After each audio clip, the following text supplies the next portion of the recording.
Hey guys, we're doing another Week 19 NFL picks video tonight. As you can see, I am flying solo. Unfortunately, Tom is down with the flu. He told me about a half hour ago that he was a no-go. He said he would try to get through it, but and he thought he might feel better, but unfortunately he did not. So hopefully Tom feels better. And Tom gave me his picks for 4 of the 6 games on Wild Card Weekend. He was didn't have an opinion on the other 2 games, so I'll mention those. I'll mention what I posted on the Saturday notes, which I have on the site. I locked the pick in, and I have 2 player props that I posted. So before we get into everything, please hit like, subscribe, comment below, share this video. Visit the link in the description for the merch store. As always, I'm wearing something for the merch store. Is our Squirrel Lives Matter t-shirts. So you can get that as well as everything else at the merch store. At least I think you can get this one because they did remove it a bunch of times, but I here it is. Okay, you can still get it. 15% off sale. You can change the colors on every shirt. Although I wouldn't recommend changing color in this one. This is a tough graphic to put together, but everything else you can change it to whatever color you want. You can get infant onesie, women's tank top, long sleeve and hoodie, and a bunch of other options with these shirts. You can get our famous apron. You can get our mugs. You can get our baseball cap. We have a bunch of other stuff coming too. Can't wait to post that. I think once I get past like the NFL team needs and the free agency rankings and the fantasy rankings, I'll definitely have a lot more time, so I'll be able to post it. So yeah, definitely check that out, and check out Amazon to buy my books. The most recent one's Jerks to the College Years, where I made fun of people. It's a lot of fun to write. Also, Safety and a Field Goal, which is a top 5 topic book about the NFL. And please consider super chats, super stickers. Yeah, Mike says like. Yeah, please hit like. And by the way, this is our first video live stream where we have over 7,000 subs. So thank you for all of you who subscribed recently. We had a surge in subscribers, I think, because the NFL mock draft videos that we posted. So and some of our picks videos got traction too. We got hot at the end of the year, and then Evan had that one video where he talked about how he made like $8,000 on the Rams Seahawks game. So thanks everyone for subscribing. Really appreciate it. And yeah, as usual, when I'm flying solo like this, you can ask anything. You can always ask anything, but I will answer everything truthfully because there's no one else here who can get canceled. Like some people might be uncomfortable answering some questions, but I cannot be canceled. So I'm always down to answer everything on these sort of shows. So I figured what I would do tonight is go through my picks. My Saturday notes for each pick, talk about which game I locked in. I mentioned on Twitter, but in case you didn't see, I'll mention it. 2 player props from the same game, actually. It's actually the same bet, just with different numbers. And maybe I'll do a couple of best ball drafts at the end. It won't be a very long show because, I can only do so much talking, and you guys have heard my opinion all week. So I really don't have all that much new to add, although there are some injuries of note, a couple new developments that I'll get to. And, of course, I said I will talk about Tom's picks here. Let me get that on the screen so I have it readily available. Okay. All right. So let's get to the picks here. The Saturday notes, we have Rams and Panthers. The line is still 10.5, which has been since Wednesday.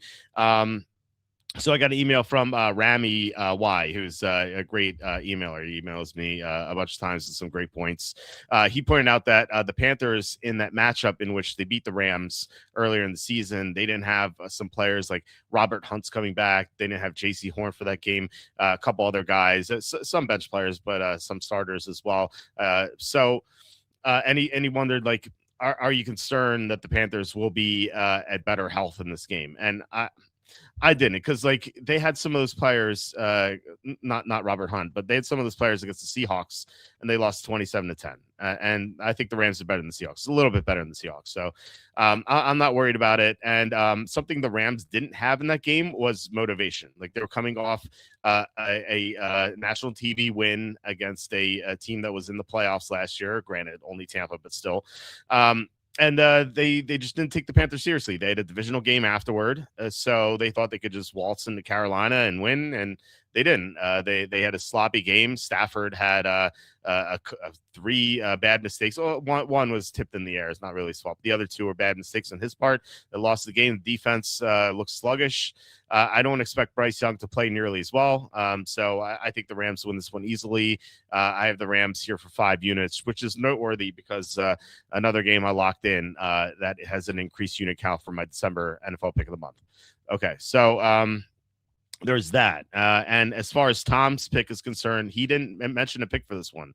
I assume because he thinks the line is too high. I didn't follow up. I didn't want to disturb him too much. He said he was pretty sick. So just thankful enough that he submitted his picks here so I could talk about them. But he didn't submit a pick for this game or the Chargers-Patriots game. He has picks for the other 4 games. So I'll mention them as we get through this. Okay, so we have Packers at the Bears. Packers still favored by 1. And as far as this game is concerned, I talked about the weather. Now, I'm someone who doesn't believe in being able to predict the weather because the weathermen are always wrong. I kind of have this conspiracy theory that they're lying purposely, so to stimulate the economy. But that's half joking, but half serious. So we don't know what the weather is going to be. We don't know what the wind's going to be, but the projections right now say that the wind is going to be 19 miles an hour. So that's going to make passing very difficult. So that would benefit the better rushing attack.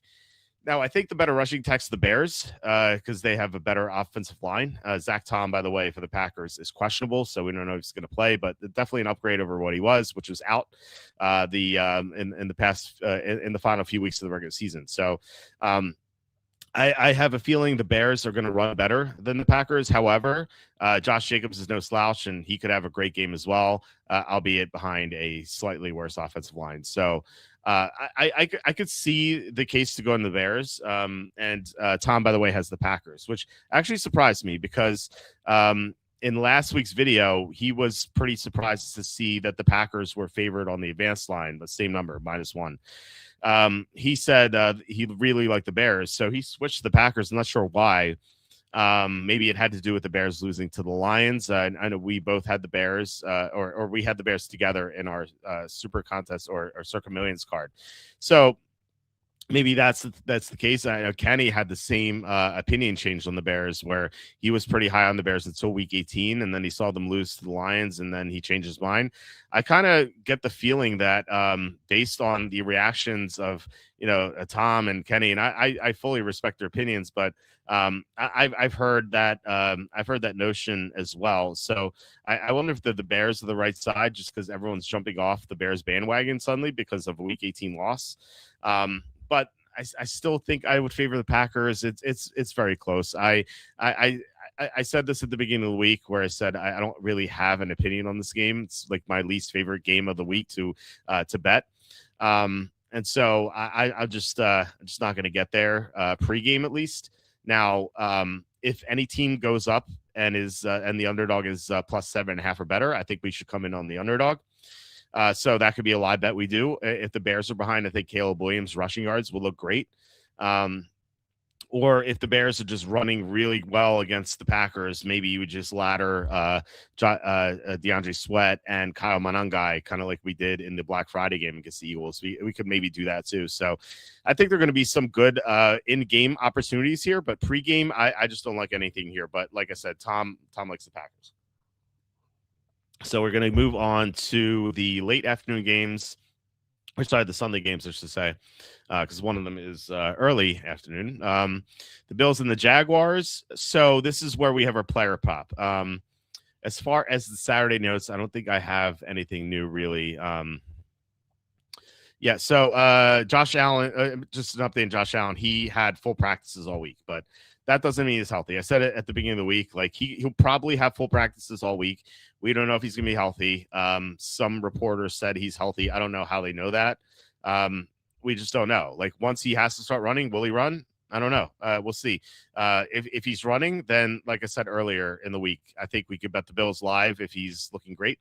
If he's not moving at all, then I think you could bet the Jaguars pretty safely. So this is another one where we bet live. But something we're going to do beforehand is bet quarterback combination passing yards. So we're getting 475 plus at 105 on DraftKings. So combined passing yards for Josh Allen and Trevor Lawrence. This has nothing to do with Josh Allen's scrambling. In fact, if he's not scrambling, this is better because he's not going to run. He's just going to throw. So 475 plus at minus 105 seems great. I think that's way too low. And then 600 plus at plus 670 at DraftKings. That's a phenomenal number. So I'm going 1.5 unit on the 475 plus and 1 unit on 600 plus. I think 6, almost 7 to 1 is ridiculous for that. I think that this probably hits like 1 out of 4 times, or maybe 1 out of 3 times even. Like it's going to be a lot of passing in this game, I believe, in what could be the highest scoring game of the weekend. So I was like I said, I was pretty surprised to see that number. It's actually like 5 to 1 on FanDuel, but it's 6.7 to 1 on DraftKings. So I think we're getting a great number there. So Evan recommended this. Shout out to Evan because he couldn't fully bet this at DraftKings because he's limited. So hopefully we don't get limited soon. But yeah, you can always make a new account under someone's name or borrow it. So Evan's here. Okay. Walt, you look lonely. Evan, do you want to join? I'll send you the link if you want. I'll say if you want to come in, it's fine. If not, no worries. I will. I'll just send you the link. So it's pretty tough to talk on my own for, I'm not going to go too long here, maybe like an hour and a half or something. Definitely not I sent you the link, by the way, on Twitter messages. It's not going to be like a 3-hour marathon with Andy, which I love talking to Andy. I could talk to Andy forever, but it's just like by myself I couldn't talk for 3 hours. That would be impossible. DraftKings. Yeah, I just said yeah, when you know good stuff. Sure, just give me some odds props. God, please no Nagy to the Titans. I hope not. Why would the Titans hire Matt Nagy? It seems ridiculous. Evan's here. I don't have to go solo. Yay. Evan, how's it going? I'll join you for a few minutes. All right, nice. Cool. How are you? I know you had a big play tonight on the Indiana game. Well, first of all, DraftKings allowed me to bet $4.75 on the plus 675. No joke, Wow. it's ridiculous. And I'm telling people, if you continue to do this the way I tell you to do it, you will get limited because you will win. You're taking advantage of odds. It's very easy. We just did this with the Indiana. I took Indiana to score 50 plus points. That's awesome. Indiana to score 50 plus points at plus 1560. Wow. And I'm very proud of you, Walt. You didn't put a half a unit or a quarter unit on those props. You think I put a half unit or a quarter unit on the plus 1500? I did not. I put a unit on plus 1500. And, as the game went on, we hedged, played under 49.5 just in case. And then I played Oregon plus 36.5, which I actually won also. So that was great. Got both of them. But I'm just going to keep piggybacking on you. I don't want to take away your thunder tonight. So why don't you continue with your Saturday notes, and I'll chime in if I see anything that's unique to what we discussed yesterday. I don't know if we have any thunder tonight. It's I'm exhausted because we had my son's 4-year-old birthday party today. It's only like relatives, so it wasn't anything crazy. But I'm beat. I'm ready to like pass on a couch for like an hour and then get back to work. So that's what I was going to do tonight. Tom, by the way, said going to mention Tom's picks because he has the flu. He is on the Bills in this game, so I think you're on the Bills as well, right? So he's. Yes, I'm on the Bills, and I'm in a playoff pool where we put the Bills as our top point total, meaning you have to rank everybody 1 to 14, and we used our 14-pointer on the Bills, and that's who I'm going to ride until Josh Allen's knocked out. I still think the winner of this game is going to the Super Bowl. I think so too. I think they're the two best teams. The Patriots, I would put number 3. But I do love both of these teams. I have bets on them as I've said multiple times. I have bets on them to win the Super Bowl. So yeah, I will say you're giving out some of these props, and I like them. The 475 yards passing, I think, is a great number at so low even money. I think that's awesome. Yeah, and I think the 600 and maybe the 650 are very fair odds to take.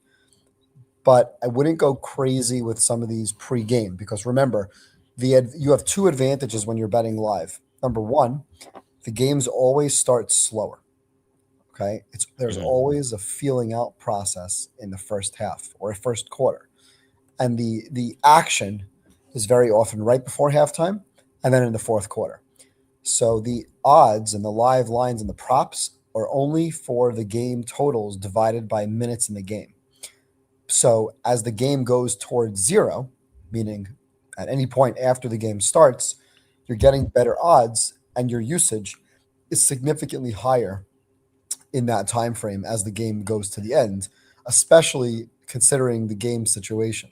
So if the Bills are down, they're throwing. And Jacksonville has shown this year, the last couple of weeks, that when they're ahead, they're also still throwing. So Buffalo being behind in the game might lead to a much higher yardage total, whereas if Buffalo's ahead, you might see a heavy dose of Cook. Yeah. Yeah, I think live betting is so much better because you have control over the situation. If you bet, for example, Josh Allen over rushing yards, and the Bill, like Allen has a long passing touchdown to open the game, and then Lawrence has a pick six, and Bills are 14-0, and then they add another touchdown randomly. They're up 21-3 at halftime. Let's just say that. Like, Josh Allen's not going to run that much in this game. So, like, if you bet Josh Allen rushing before the game, like, you're probably going to lose. But if it's the opposite, if the Jaguars are up, Josh Allen's going to run a lot to save the season. So. 100%. I wouldn't bet any quarterback rushing props over, unless I'm doing it for fun, like a Super Bowl type of bet. Mm-hmm. I wouldn't do anything serious on the rushing until I have more information. Yeah. More information and better odds, and better long-term results when you're playing live. The downside is, and I hear people say this all the time, it's like, well, what if they have a big run in the first quarter? And then you lose out on the bet. So then I didn't win the bet. Not a problem. I didn't lose the bet. It's okay. You don't. I said this last night. You don't have to bet everything every time. Turn on a game and there's action. There's ways to make money. Nobody has to chase one game, especially pregame. Yeah, you could just as easily lose the bet. Like they're like, oh, you might have missed the win there. You could have bet something and lost. So right. Yeah, it's funny. That kind of reminds me of like chasing a stock that like soars. It's like, and you're like, oh, I didn't buy it. It could have gone higher. Well, it's like, yeah, it could have plummeted too, just because it went so high. Like it's almost feels like FOMO at right. that point. And by the way, when you're betting live, it doesn't mean you still can't bet. Like I said to you today before we were watching this game. I thought I bet the Indiana 50 plus right after the first play, the pick six, because what I saw there was, and I don't know much about these teams, so I can't tell you I'm an expert in college or these teams, and I don't know much about Indiana's offense. But what I figured was if Oregon's playing from behind, my thought was they would have to play a little bit more pedal to the metal, play a little faster.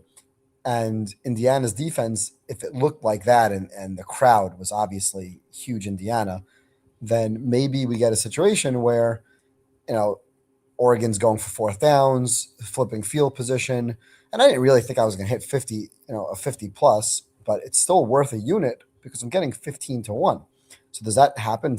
Can they get up in total? So what I did do for real bets was I played the first half over 32.5 at that time, which I liked a lot, especially after the first two drives. I played that after Oregon scored, so 7-7. I played over 32.5. I played Indiana on the team total. When they got to 21, I played Indiana over 36.5 points. When they got 28, I played over 41.5. Mm-hmm. And at halftime, what did they have at halftime? 35. So at 35, was it 35 at halftime, or did they have 28 at halftime? I think it was 35. They had 35. Yeah. They had 35 at halftime. I said to you, like, their line is 12.5 points. That's a great number. Yeah. So even though I had the 50, I still kept playing the overs on their team total, which I thought were great bets. And then at some point when they had 42, I played under 49.5 just to hedge my 50. So you can play these bets even if you miss out early in the game. It's like, oh shoot, Allen just had a 20-yard run. Oh, and I could have played over 32.5. So then take the over at that point. Just because he ran for 20 already, that probably means he's going to run even more down the road. And your bet is going to be better because your odds are better because there's less time remaining. And he's not going to be lined anymore at 32. He's going to be lined at 32 divided by minutes remaining in the game. So, and he now sees that his 20-yard run was profitable, call it, right? He knows he can run. So I think it's even better at that point. It's an even better proposition percentage-wise.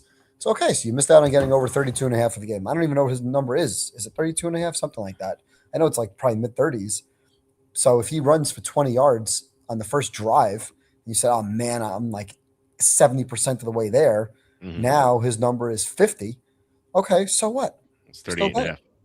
What is it? 38? Wow, 38 and a half, yeah. big number. Huge number. That's pretty high. But I wouldn't bet 38 and a half minus 14. I got to be out of my mind to bet 38 minus 14. I would Yeah. much rather bet that in the fourth quarter when it's 9, right? What's 40?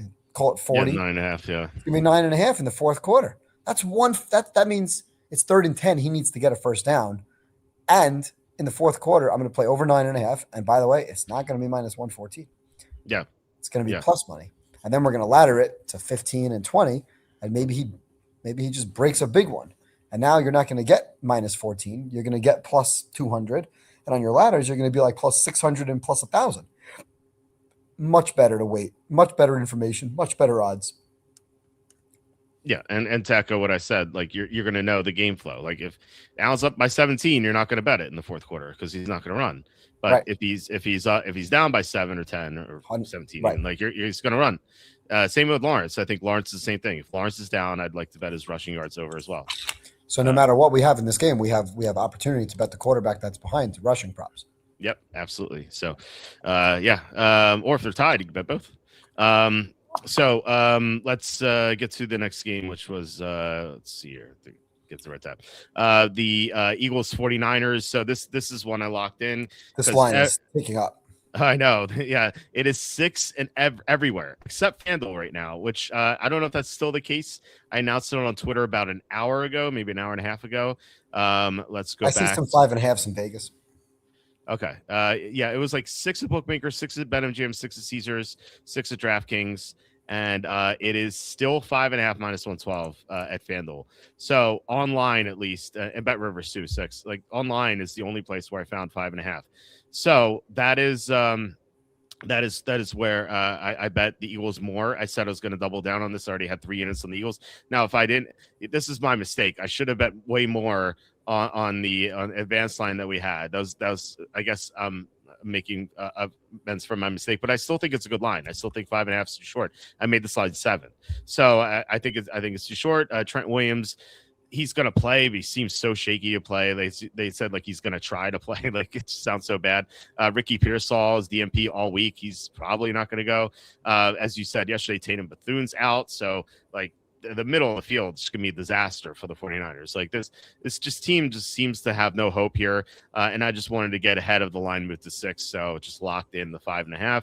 Well, what you do now is now here's what you can do for a lot of these games. You can kind of wheel a bunch of teasers. So let's say you're playing 6-point teaser. You can play the Philly 6-point teaser, which is basically a pick 'em with somebody else that you like. For example, let's say you like Jacksonville, right? You could play Jacksonville plus 7.5 or plus 7 with Philly. And maybe let's say you're betting Buffalo.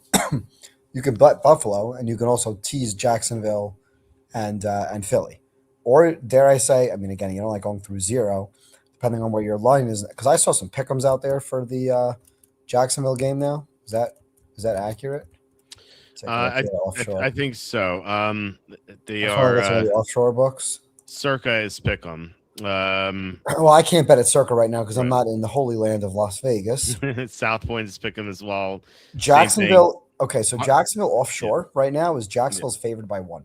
Yeah, Hard Rock's -1 too. Yeah, so right now this is where you would play Buffalo with Philly, and if you like Chicago, you play Chicago with Philly. You can't really 6-point tease the Rams. Doesn't make a lot of sense. I would lay off the Rams on the teaser side, but I play Chicago with Philly, Buffalo, Philly. No, those are the 2. So that's the way to line them right now. And then you go into that Eagles game with, let's say, 1 or 2 bets open on the Eagle money line. Yeah, I think that makes sense too. Patrick asking, follow the outline from yesterday. Evan, thanks for sharing. Got a $20 bonus bet from Underdog. Can only use it on 2-3 pops. What props do you like for that? 2-3 pops is a parlay. FTP has the same game parlay. I'm not. I thought 2 or 3 individual props. I that's what I thought. He Yeah, meant so if with. you're playing as an individual prop for $20 on a bonus, what you want to do, if it's not a parlay, is go find one of these crazy long shot numbers. Like use the combo Allen Lawrence to throw for like 650, right? And throw your bonus bet on that. You don't want to play a bonus bet for even money. You want to play a bonus bet on something that's going to be at least like 5-1 or 10-1 or something in that ballpark. So I would take that bonus and I would put it on the Lawrence Allen yards combo. Or I would build like we did yesterday with that 16 game, something like that, Yeah. and have maybe 5 or 6 legs that you like that are relatively achievable, not go crazy, but have more legs in there that again could get you like a plus 500 or plus 1,000 payout.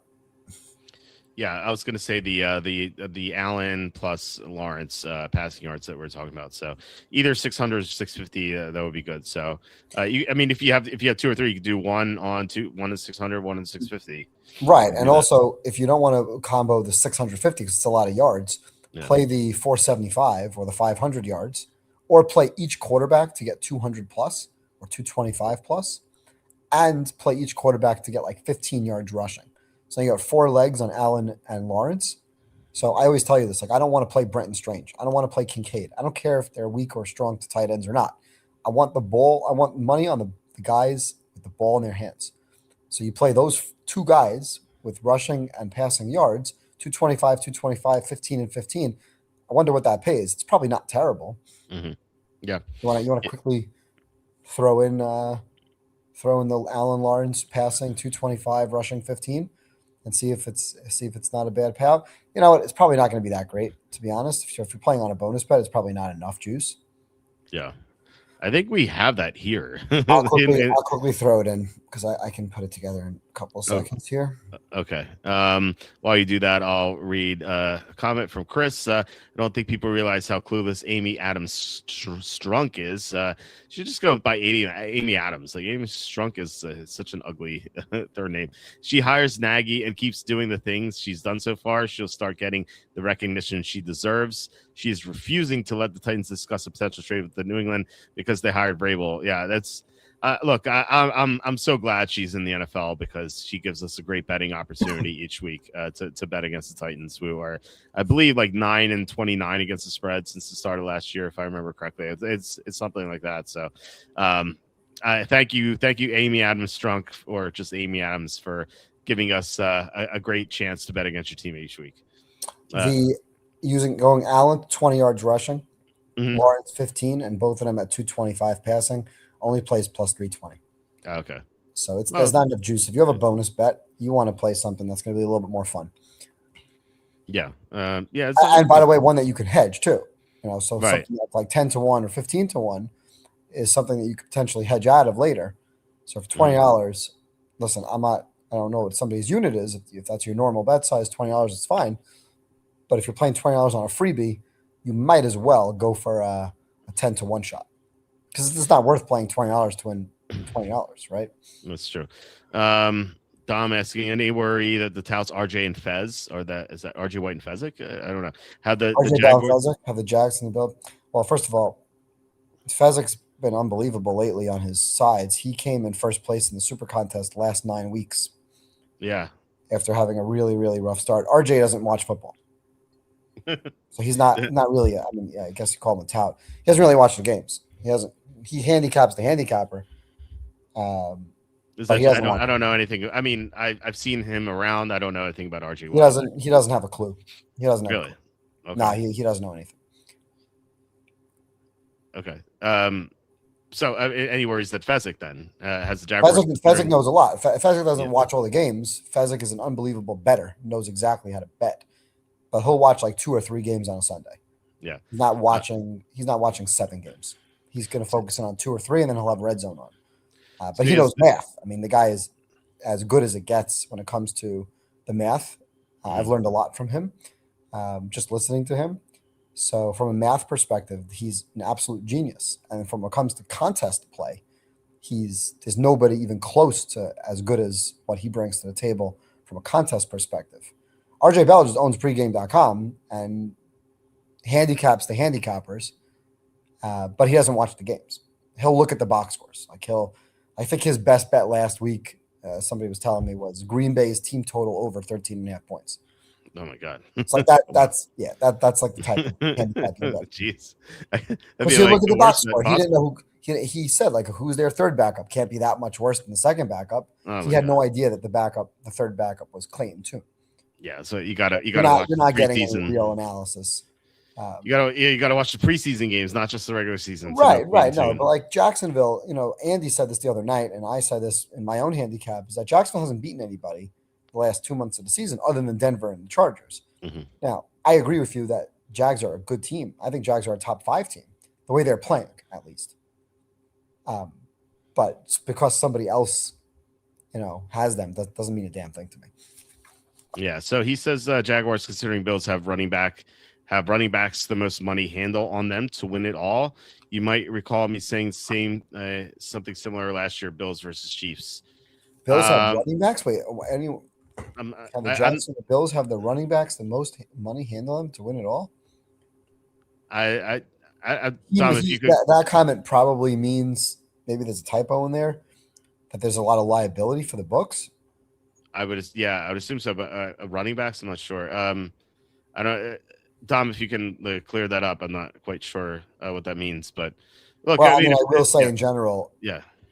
If you told me that the books have a lot of liability on Buffalo, that's just not a reason for me to bet on or against that team. Yeah, I agree with that. But I mean, look, if Fezzik likes the Jaguars, that's something worth considering. I have a lean on Jacksonville right now, but it's not very strong. Like I said, I want to see what Allen looks like. Yeah, I mean, here's the best bet in that game: Jacksonville in the first half. Yeah. If you asked me before the game, what do I like in the first half? Jacksonville will come out strong. Yeah, I think Luke said the same thing. Jacksonville will win the first half. Because the Bills get off to slow starts. It's a good call. Yeah, but you don't bet that before the game. That doesn't make any sense. What you do is you bet Jacksonville in the first half, and when they're behind, you bet Buffalo. Mm. Could you teams Rams to 3, Chargers to 10.5, and Steelers to 10? No. No, you want to go through key numbers. There's no value in that. I don't know what your odds are. Yeah, it looks like 7 points.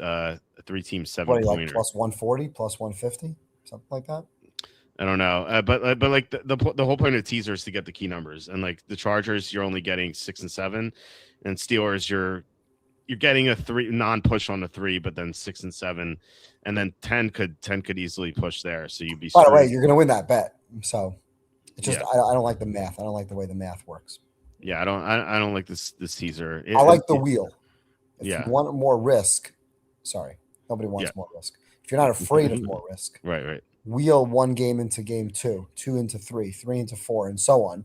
So every game you're playing has that double risk, right? But it closes a bet, opens the next. Yeah. Oh, Andy's joining us. We got everyone in here. Fernando Mania 2.0. Yeah.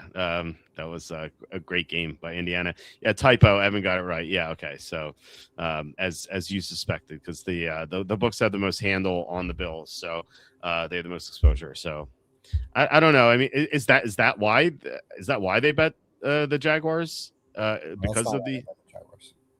Yeah, well, maybe RJ White, but I don't know about. I wouldn't say so about Fezzik. Jaguars had the balance to win it all, though, light on experience. Yeah, that's true. But they've been to the playoffs at least 2 years ago. Was it 3 years ago? Actually, the books have made so much money this year. The liability on any team shouldn't matter. They have the public has gotten slaughtered this year. It's been brutal for the public. So. Yeah, I'm not too concerned about that. When did that line flip? Because I'm seeing now offshore Jags -1. Mm-hmm. And about 5 hours ago, because on a 13-point teaser, I played Jags +14.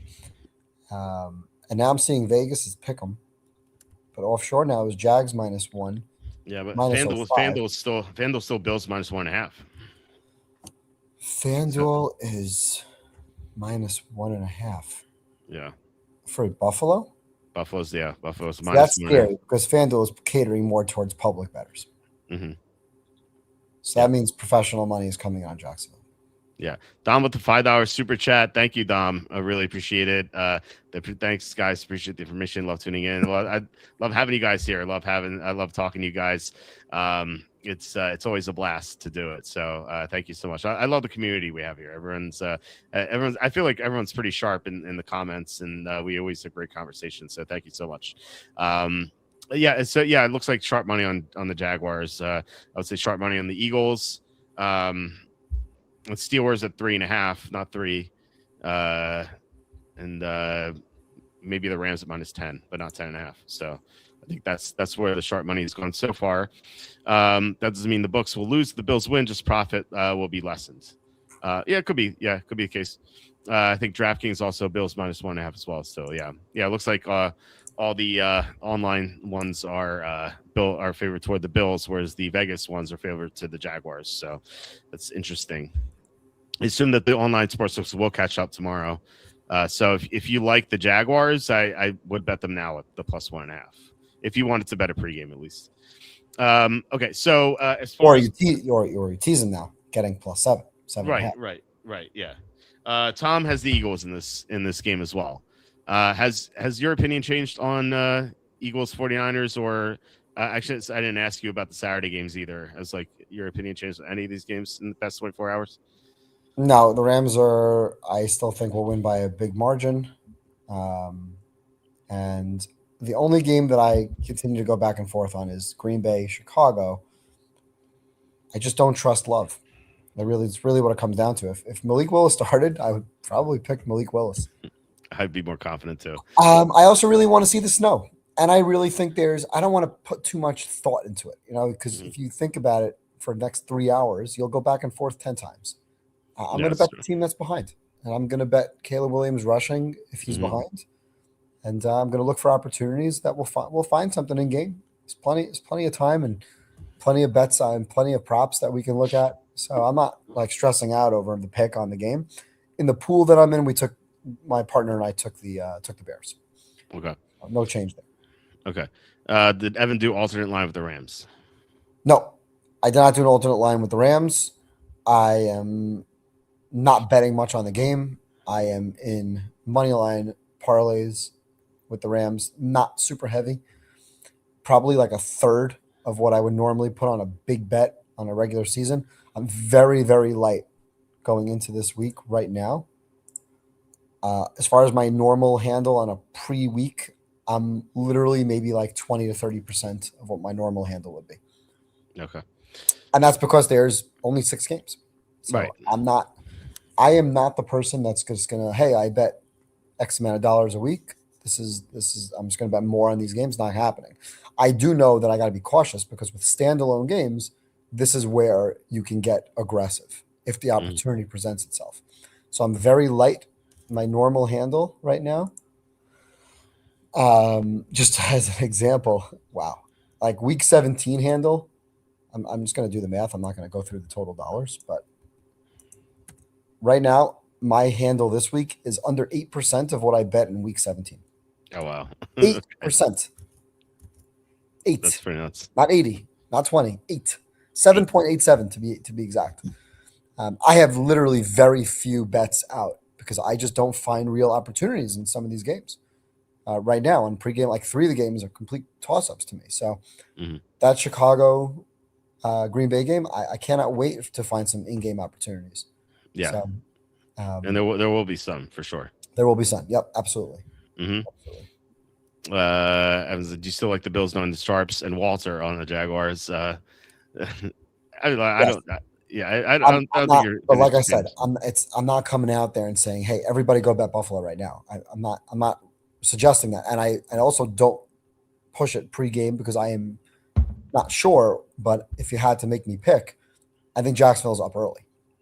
Yeah, I think so too. Okay, the Sunday game, Chargers Patriots. What I wrote in the Saturday notes concern the illnesses. The Patriots have a bunch of illnesses on the injury report. Now, those guys aren't going to miss this game, but it could affect them. And then other players may have gotten infected later in the week, and those players wouldn't be on the injury report. So you never want to back a team with the flu. It doesn't mean that like they're not going to cover. It doesn't mean that like they're going to be an automatic win if you fade them. But it's still a concern, and I was on the Chargers anyway. So what I did was I increased my unit count from 2 to 3 in this game. It's not a huge difference, but a little stronger on the Chargers than I was before. I'm considering locking this in at 3.5 because I worry that I don't know if the Sharps will be on the Chargers if they are concerned with the Patriots' health. But I don't know if this is going to go to 4. I don't really see any signs that this is going to go to 4. Like Circa's -3.5, -105, Superbook's +100, Caesars -108, for example. No, Superbook is 3.5 -20.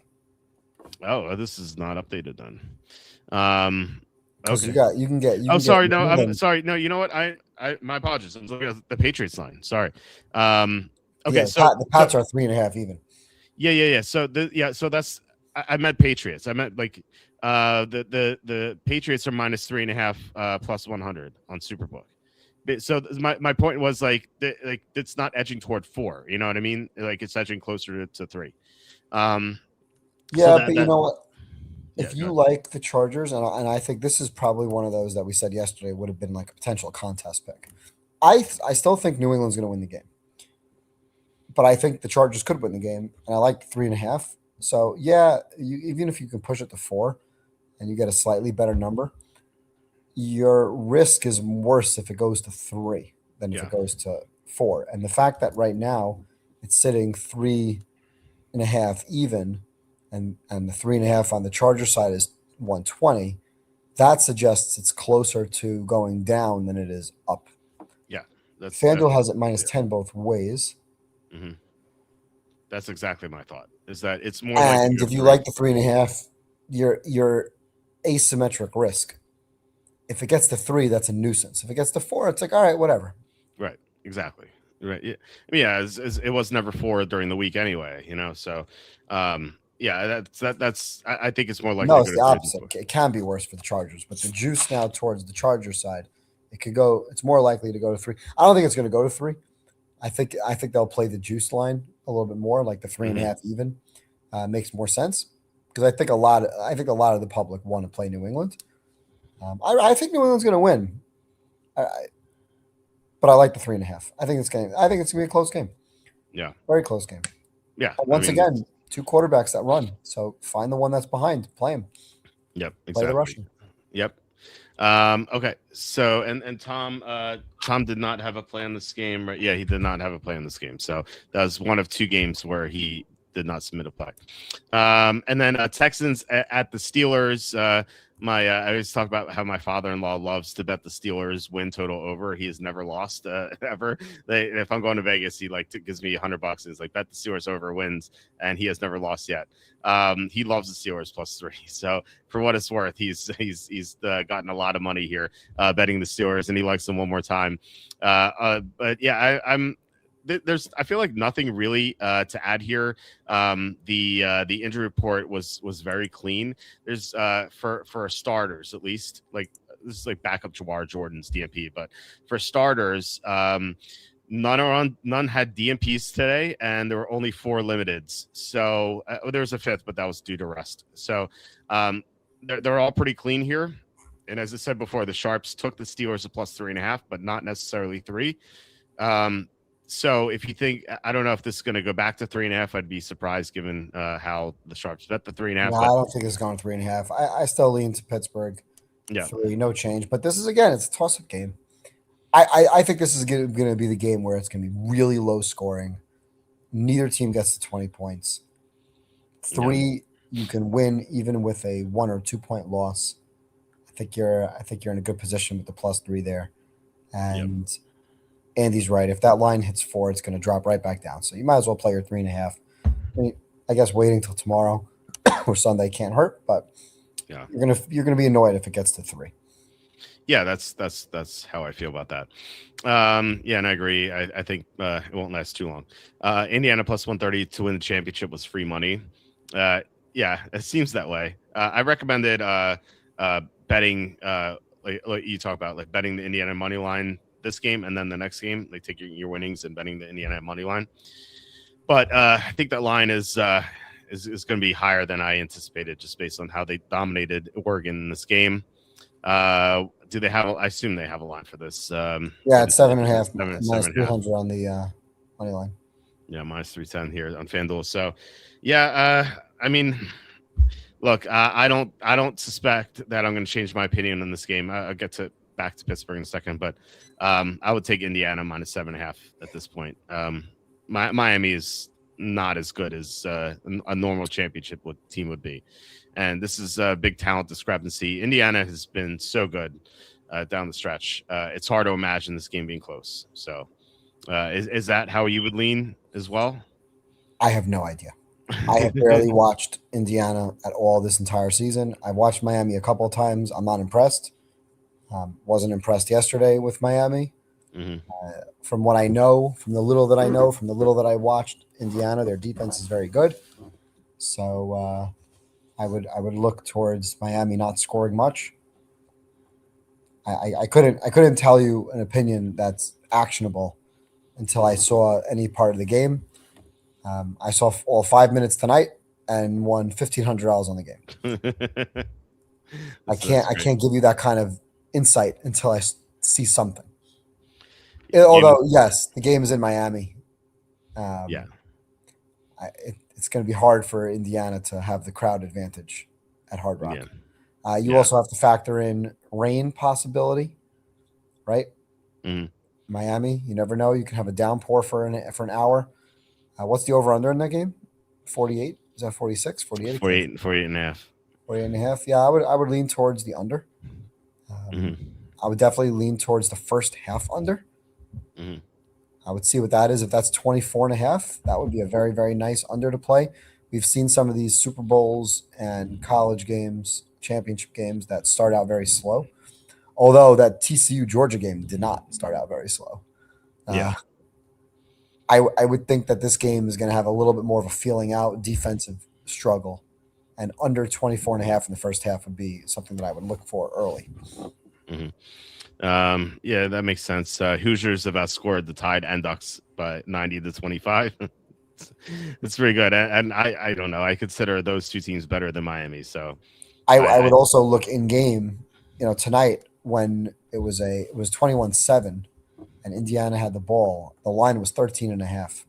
Mhm. And I looked at it long and hard and I said, I kind of like it, but I think if I like it, then I like Indiana scoring more.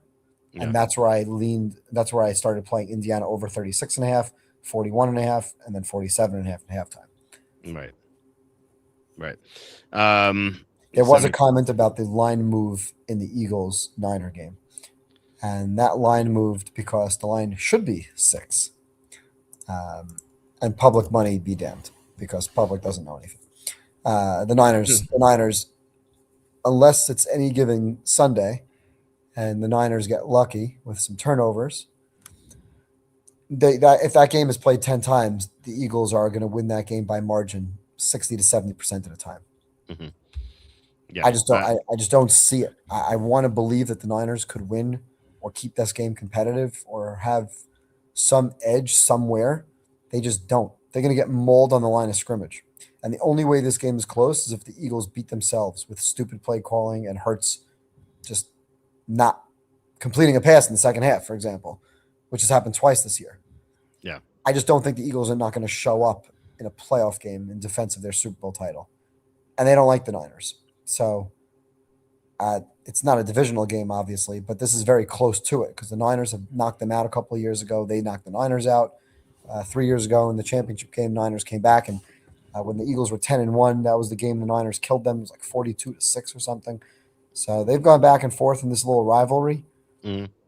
I don't think the Eagles take them lightly. And when you talk about line of scrimmage play, who's going to be the more physical team? The Eagles have every single edge there, and the Niners is too banged up. Yeah, The only team that can beat Philly in this game is Philly. right. Yeah, exactly. That's the thing that's beating the Eagles this year. Like the Chargers lost Jalen Hurts through 4 interceptions, so Yeah, that's how they but done. the Charger defense is solid. The Niner defense is just a bunch of third string.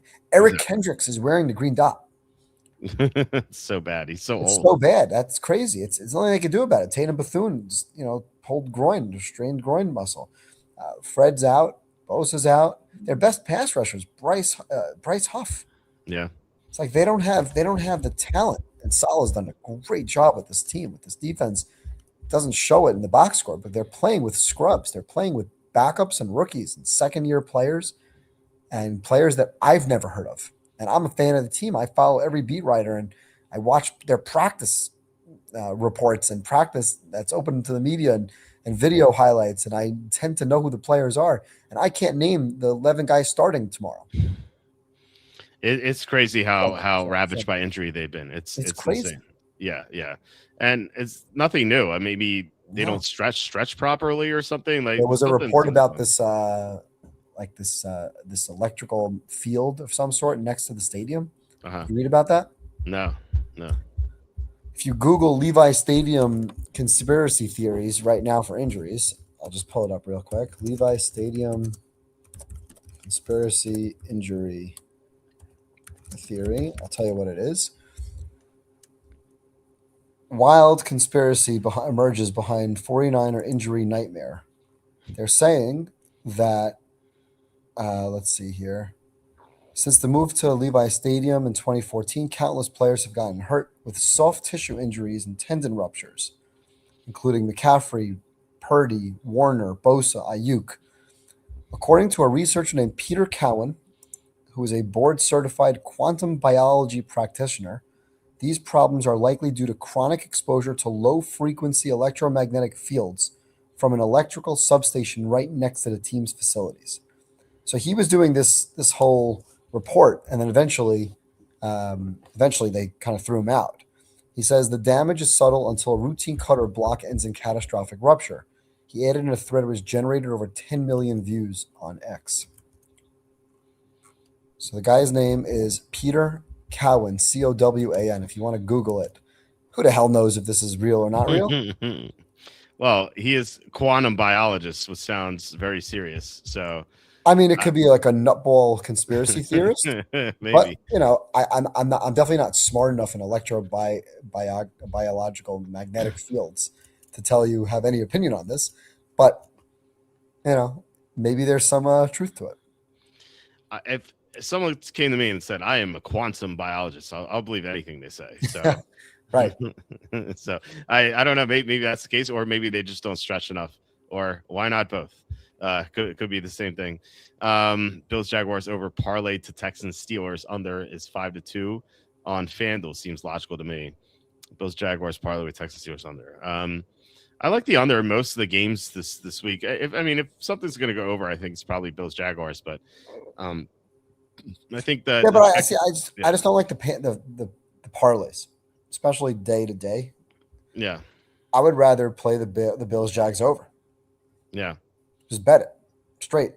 Yeah, and then and as you see points aplenty, keep betting it. Bet the team total. Bet the over again. Bet the alternate over. Yeah. And then when you win, take your money. You don't have to bet all of your money. Take some of the money that you just won on the Bills over, and then go bet the under.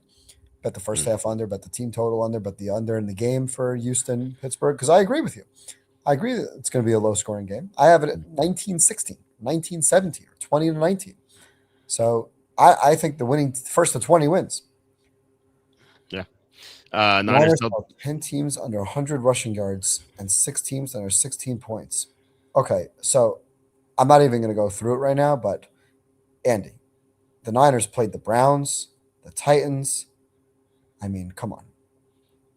The Eagles, yes, they've shown to be inept for a couple of games, but you cannot compare the Eagles to the quality of the opponents that the Niners have faced. It's just not. It's not an accurate, fair comparison on scheduling. When you hold Cam Ward and the Titans to X amount of rushing yards. By the way, the Titans ran well on the Niners. I'm pulling it up right now. Let me take a look. The Titans Yeah. had 20 carries for 136 yards at 6.8 yards per rush. Like, let's throw out all Niners are good on rushing defense. The Niners were good defending the run until they gave up a 3rd and 19 rush last week. Yeah. There's no Tatum Bethune either. So, And there's right, and there's no Tatum Bethune, who's played very, very well. yeah. Tatum Bethune has been very good. He's a backup, but he's played very well. The Niners dominated the Giants. The Cardinals moved the ball at will. Granted, it was a big lead. They dominated the Panthers. Awesome. You get a lot of credit for dominating the Panthers and the Browns. The Browns, who would go for on their own 33-yard line, which made no sense. By the way, Phillip Rivers moved the ball up on the Niners with ease. Yeah, he looked great. With ease, he moved the ball up and down the field. He did throw a pick six, but he was moving the ball. We hit him to have like close to 300 yards in that game. Yeah. Yeah, that was yeah, he looked phenomenal in that game. The mighty Seahawks did nothing last week. Darnold is awful. Yeah.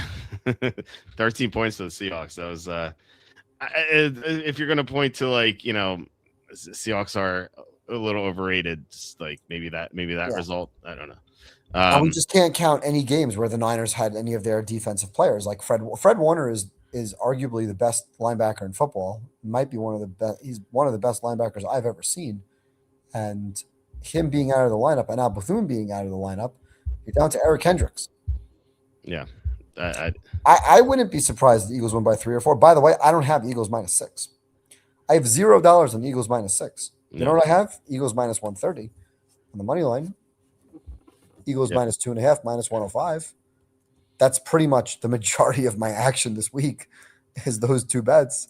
That's funny. That's pretty much my, like 75% of my card. Hurts might look like Dan Marino against the Niners. Caleb Williams. No, Hurts not that good.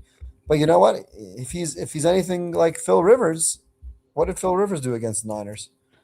Yeah, Caleb Williams looked like Dan Marino against the 49ers. Philip Rivers was 23 of 35 for 277 passing yards at 7.9 yards per attempt. He had one pick late. He had 2 touchdowns. He moved the ball up and down the field. Let's be fair here. The Niners defense is not very good. The Colts offense, yes, overall they moved 5.4 yards per play. Their run game did nothing. The Niners were fantastic against the run in that game, which is surprising how good Rivers was, given that Taylor did nothing. By the way, side note, remember when Jonathan Taylor was the MVP? That was a funny conversation. Yeah, right. That's because he had 6 touchdowns in 2 games against Tennessee. Yeah. Pretty easy to score against them. Caleb Williams against the Niners, 25 of 42, 330 and 2 touchdowns, no interceptions. That's Dan Marino-esque, isn't it? But no. See, Caleb Williams, if you go and watch the one big play that really mattered, he had a guy wide open on the right sideline that would have had a late touchdown. Instead, they had to settle for a field goal because he missed the guy. Blind miss. I mean, the guy was wide open. Yeah. Caleb just missed him. Who are my teams? I'm just talking about stats. Yeah. Yeah, no. Listen, I watch every play of the Niners 2 to 3 times every single week. This defense is garbage. It's garbage. Yeah. Evan versus Bills, Jags, Eagles versus Bills. I think yes, that's exactly what I have. I have Eagles over the Rams, and certainly would not be surprised if the Rams beat the Eagles. But that's my pick right now. In the pool that I'm in, I have as a matter of fact, I shouldn't say that. My partner, I allowed him to take the Rams. So we have the Rams ahead of the Eagles, but my personal pick is Eagles over the Rams for now. So yeah, the Bills, Eagles, is to answer Dom's question here. I have the Bills versus Eagles, and I have a ticket on Bills, Eagles. What does it pay? That's the question. Who would you have winning that game? Bills, Eagles? I have Bills. I'm taking the Bills. I told you, until the Bills lose, I'm taking the Bills every week. Okay. I have Bills versus Rams as a bet at $50 pays $800. So what is that? It's plus 116 Okay, it's not bad. I also have Bills to play the Niners, 40-1. Not going to happen, but why not? Yeah, why not? I do have a future on the Niners at 19-1, which I made before the season. Are you playing the over rushing yards with the Rams running backs? I think that's something we could do live. Not until it's live. Yeah. But I'm still more likely to play Stafford passing yards because I think that Stafford's going to go bonkers tomorrow. I think they're going to let him. I think they're going to make amends for what happened a couple of weeks ago. Yeah, I could see that too. I just want to see it live, and then I'll start hammering it. And I also think that if they're ahead, you're going to get really solid odds on, like, for example, let's say they're up 21-7 at halftime, and Stafford's thrown for 170 already. So his second half line might be like 90 yards, and we're gonna pound that over 90. Right? Absolutely. I'm just throwing out an example. Let's say it's 260 for the game. We're going to take 260. We're going to take 300 plus, and we're going to take 350 plus. Yep. Why doesn't allow me to hype your videos anymore? I don't know. I didn't change anything, Dom. I don't know. Hopefully it's a short-term fluky thing, but I don't know.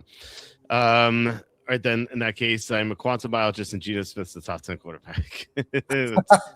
that's all Mina Kimes needs to do. Guys, I'm a quantum biologist. I'm like, oh, okay. Now Geno Smith is a top 10 quarterback. Okay, so anyway, so just to go back to Texans Steelers. Tom has the Steelers, so that completes Tom's card. So he likes the Packers, the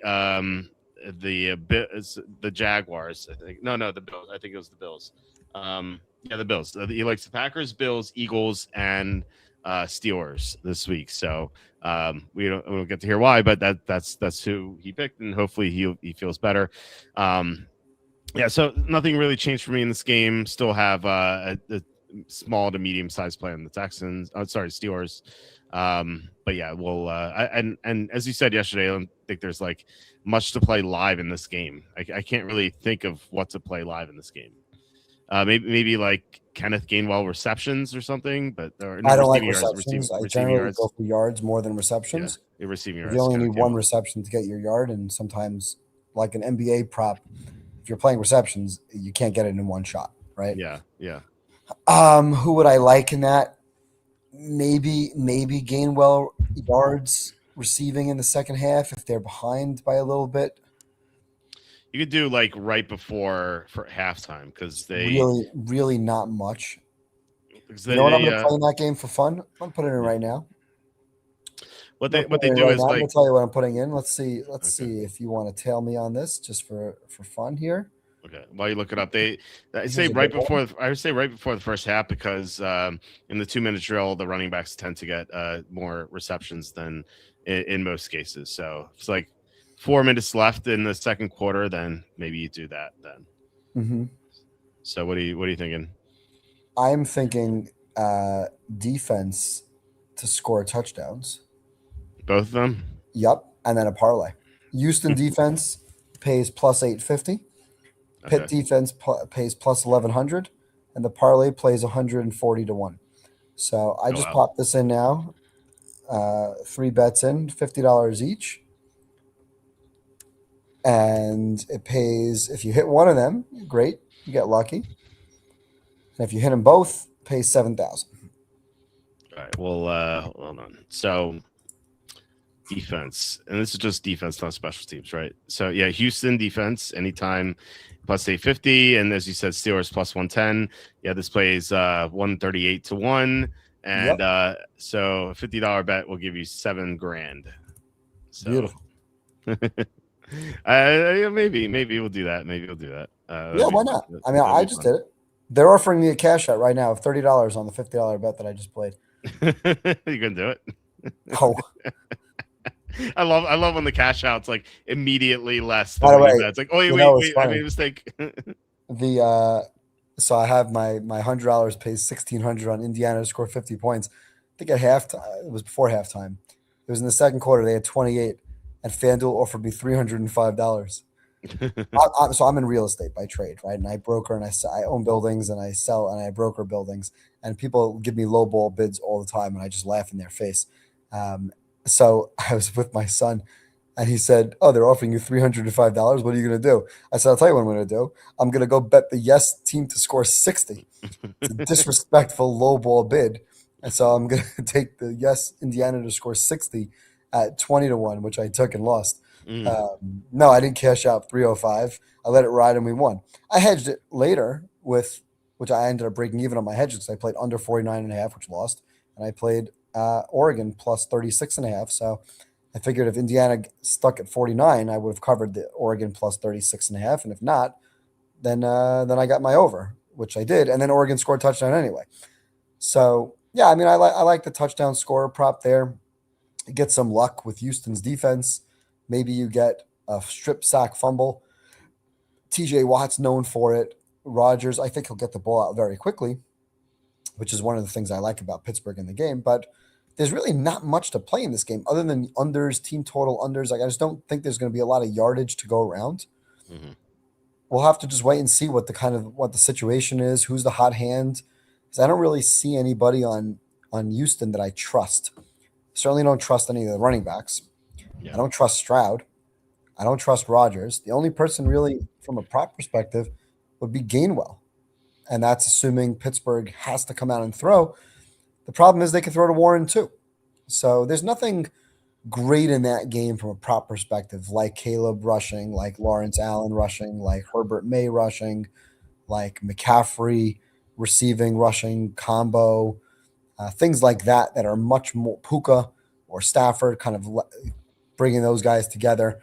There's a lot more potential there. I think with Pittsburgh and Houston, you're kind of chasing air and just nothing really there that I like. There's one thing I like, and you're not going to like it. So I'm probably going to be Evan disapproved on Twitter, which is, I like playing my tight end matchups. The Steelers are third worst against tight ends in the NFL. They've been awful against tight ends all year. And Dalton Schultz has thrived in some games. In the Seattle Monday night game, I played Dalton Schultz over, and he hit easily. So if the Texans are behind, I think I might have interest in Dalton Schultz overs, but I like it. Like I said, you're not gonna like it, but it's worked for me. It's worked for me at least. That wouldn't be a bet that I take. Yeah, it's worked for me, so it's fine. Something I'm not telling you it's a bad bet, and I wouldn't want to book your action. Yeah, it's just not necessarily. I'm trying to play. I told you this before, and I told you this last night after we got off here. I'm trying to play bets that I have to hit that I'm hitting at a much, much higher percentage. So if I'm playing, the odds, that's why I tell you play a unit, not a quarter unit. Because if you're playing a plus 500, then you have to hit that bet 20% of the time to break even, not 50% of the time. So I don't mind playing better odds as long as I feel like I have the better percentages. But if I'm playing something like a tight end, I need to have a much higher grade on that bet for me to play it. And to me, it's just too much of a crapshoot to, I hear you. Schultz is open. Steelers are weak to the tight ends. It's not a bad thought process. It's a good guy to throw into an SGP at halftime for a manageable number. But to play a ladder on that in the fourth quarter with a drive or 2 or 3 drives remaining in the game, to me, just doesn't feel like that. Nothing's a guarantee, nothing's a lock, but it doesn't feel like a high percentage play for me. Well, they know it's up. This number's pretty high, 43.5 for Schultz. So yeah, so like I would more likely play Schultz at halftime because I'll do an SGP at halftime. I'll do it in every game at a halftime, maybe 2 of them, where I'm looking like, okay, who's getting the usage? Where is there a matchup advantage? And if I see that Schultz is somebody that's being targeted, then I would look towards Schultz. But at halftime, I'm getting that at 21.5, not 43.5, right? Which is 1 or 2 plays. So I just, again, the first quarter of these games sometimes is so slow. Nothing happens. It's more of a feeling out process that you end up, everything just starts dropping. Like the first half over under. What's this game? 39.5. So your game is going to be what, 19.5, 20.5.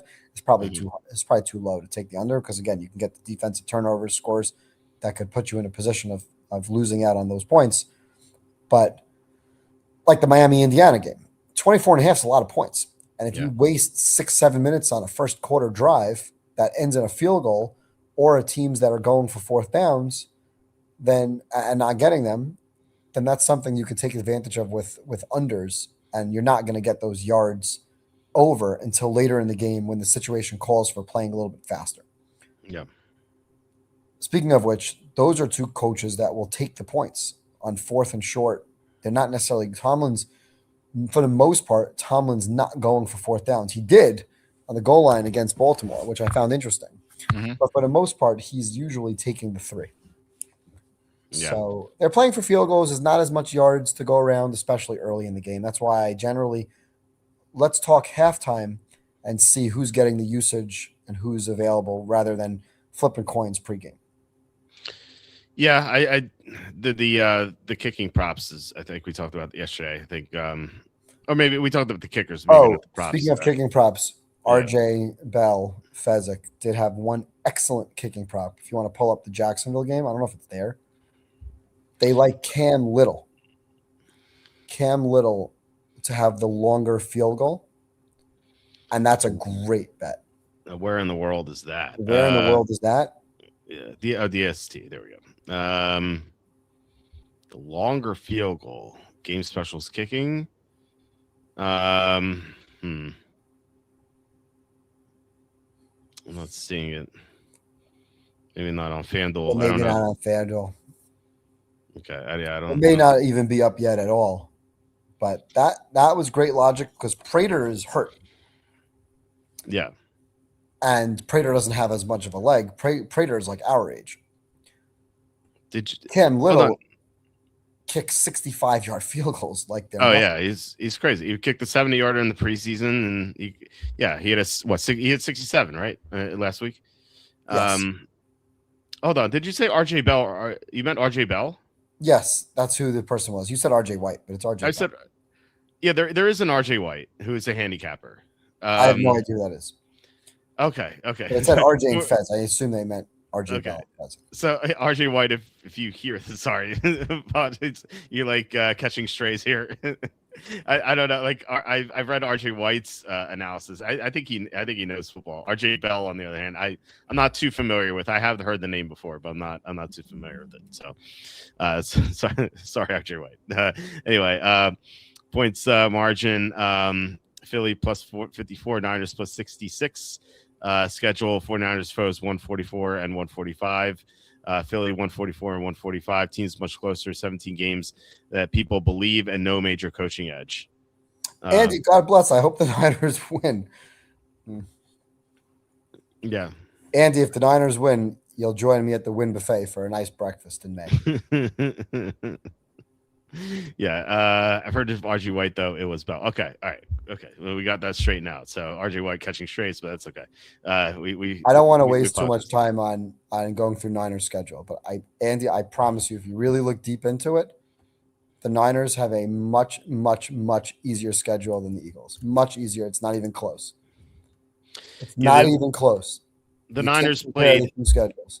The Niners played 3 games against teams with Group A, Group B. You have to play. You have to look at the Niners as a season separately because they're a different team today than they were when they played Seattle in Week 1. Yeah.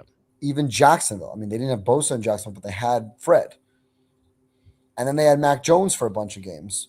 They had Mac Jones in the Jacksonville game. They had Mac Jones in the first Rams game. But what happened when they went up in class and played Houston? They didn't have a chance. They played Tampa. They didn't have a chance. Yeah. They played the Rams the second time. They got blown out. And then after that game, it's like the last 2 months of the season. The last 2 months of the season, the Niners lost to the Texans and Rams. They won every other game besides for the Seattle game.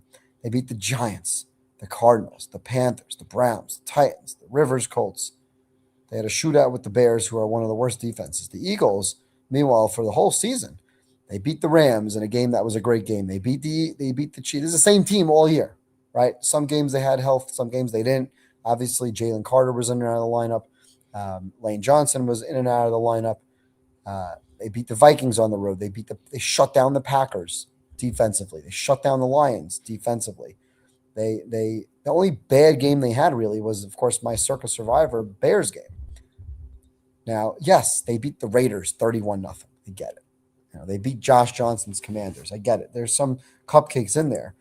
But for the most part, from a season as a whole perspective, they're much, much more battle-tested.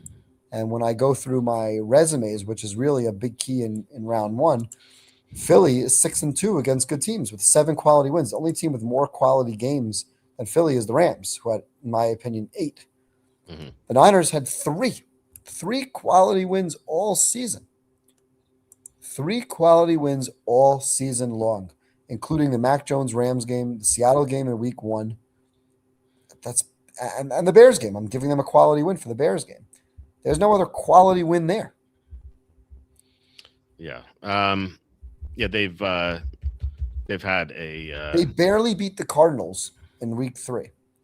They yeah. gave up a ton of yards. Brissett set NFL records in week 14 or whatever, 15, whatever week that was. Yeah. Yeah, they've against Group A teams, they they beat the Rams in that Thursday game, which we always say Thursday games don't count, but they lost to the they lost to the Rams by 16, and then they lost by the Seahawks by 10. And they lost to Houston by 11. So those are the good teams they played against, and they've except for the one Thursday night game, they failed every time. So I don't know if you could see that. What am I looking at here? Hold on. Oh yeah, the flight to San Francisco. Nice. I haven't canceled my flight yet, Andy. I'm holding out hope. I'm holding out hope. January 25th. Yeah. JFK to SFO. It's not canceled yet. Yeah. Philly lost the Giants, Bears, and Chargers. I mean, Giants was was a Thursday night game. Thursday nights don't count. Yeah. The Bears. Yeah. That's look, Andy, you say all the time, teams have 3 stinkers every year. And and the Chargers are a good football team. By the way, if Niners played the Chargers, Niners would have gotten roasted by the Chargers. Yeah. Yeah, the Bears. Because the weakness of the Chargers, the Niners can't touch the quarterback. Yeah. Bears and Chargers were their 2 horrible games. Like Jalen Hurts threw 4 interceptions in that game, and the Bears game, I don't know, they just didn't show up for some reason. It was weird. By the way, also, I don't know if anybody, if you saw the Niners talking after last week's game, it was literally like a funeral. They were talking as if the season was over. Yeah. Yeah. Didn't you say Kittle said go Cards? Yeah, he did say go Cards a few times. And by the way, we still you can't quantify Trent Williams. Mm-hmm. Yeah. He is arguably the most important non-quarterback in the league. That's how good he is. He is a first ballot Hall of Famer playing with a bunch of nobodies on the line in a good scheme. He is a great, great offensive lineman, and he's so valuable to what they do because when he's not in, it forces Kittle to stay in and help block. And they're playing against a great pass rush and a great front 4. Yeah. Yeah. So he's so valuable in this game. He's so valuable in this game. Yeah, there's no question. I mean, especially against the Eagles. So look at the Niners as a whole. They're a different team this week than they are in any other week because they're playing against the best team they've played in the last whatever, besides for Seattle last week. Okay. Since the Rams defense is very comparable to Philly's defense. And the Niners had 3 points in the game. They couldn't pick up a first down. They couldn't keep the ball. They couldn't move the football. And that was at home. This is now a cross country flight in another, and they played a couple of games on short rest. So this is not short rest, but Saturday to Sunday, but still cross country, cold weather. Purdy doesn't have the arm strength. He's a very smart quarterback. He thinks, and he's a very confident quarterback. He sees the field. He anticipates the throws. He throws guys open, but his arm strength is not there. Like his brain tells him he could do something, and he's not physically gifted enough to get the ball in. Yeah. Yeah. If he had Herbert or Allen's arm strength or Caleb Williams' arm strength, I mean, man, he'd be a good quarterback. He just doesn't have the arm strength to get the ball in, so he throws picks over the middle all the time. Yeah. He was also home to your overrated Broncos. They are an overrated Broncos, and they blew the game late. Listen, I hope the Eagles I think the Niners' chance in this game is Eagles going up like 13-3 and shutting it down. Yeah. And somehow the Niners finding a way to come back. But if the Niners are up 13-3, I don't have confidence in the Niners holding the lead. And if this game is close at halftime, it's 6-6, 10-7, I don't have any confidence. I'm just going to sit back and relax and pray and just be a fan. Sometimes it's nice just to be a fan. I have no expectation in the game. I have my money line Eagles. I have the Eagles -2.5, -05. I hope I lose. I really don't care about those bets. It's quite a bit of money. At some point, maybe I'll look to hedge out of it in some capacity. But right now, I'm going to probably wait for the game to begin and then figure out how I want to hedge out or let those ride or just not care. I'll buy my way to the Super Bowl. I'm willing to spend thousands of dollars on that Super Bowl championship game trip. So the fact that if I'm playing with house money as a fan, that it's easy for me to let my bet ride. But I'm disappointed, Andy, that you didn't play the Eagles minus 130 last week. Well, he doesn't have access to FanDuel. Oh, that's true. Okay, Andy, my apologies. Yeah. As easy as San Francisco's schedule was, New England's easier. Yeah, Chris is definitely on the Chargers. He's question. Yeah, no question about it. Yeah, they've had an easy schedule, but they've blown out their easy opponents. So it's better than Denver, who have not blown out anyone except. But it's still a matter. There is a school of thought. It's not just about your resume of winning or losing. It's also about being battle tested. New England is not. Yeah, they're just not battle tested, and the Chargers are. Yeah, and Herbert's been in the playoffs, and May has not. So there you go. These are equalizers. What was your stat yesterday on rookie quarterbacks against non-rookie quarterbacks? Yeah, first time playoff quarterbacks. They are 19-40-1 against the spread, and 19-41 straight up. Yeah, there you go. So when you're playing Drake May in that spot, you're bucking that. That's an aggressive. That's a 60 game sample size. It's a lot of games since 2002. Yeah. Purdy's used to cold weather. Played. Oh yeah, I don't think Purdy. It's not like Tua in the cold. Yeah. I'm just suggesting he doesn't have the arm strength. So if you get a little wind, that affects him. It affects him more than it affects Herbert or Josh Allen or Aaron Rodgers. Yeah. And you know what? Like, how cold does it get in November? Because like college football, that's when it ends in November. It doesn't go into December and January too. By the way, it's not going to be that cold. I'm just saying if it's colder and windy in the East Coast, and it might be balmy, it might be 50 degrees. Like it's 40s now, and I'm walking around with a t-shirt. Mm-hmm. So I don't think the cold is the problem. I'm just worried about the winds. If you get some wind there, the game's at 4:30 on a Sunday afternoon.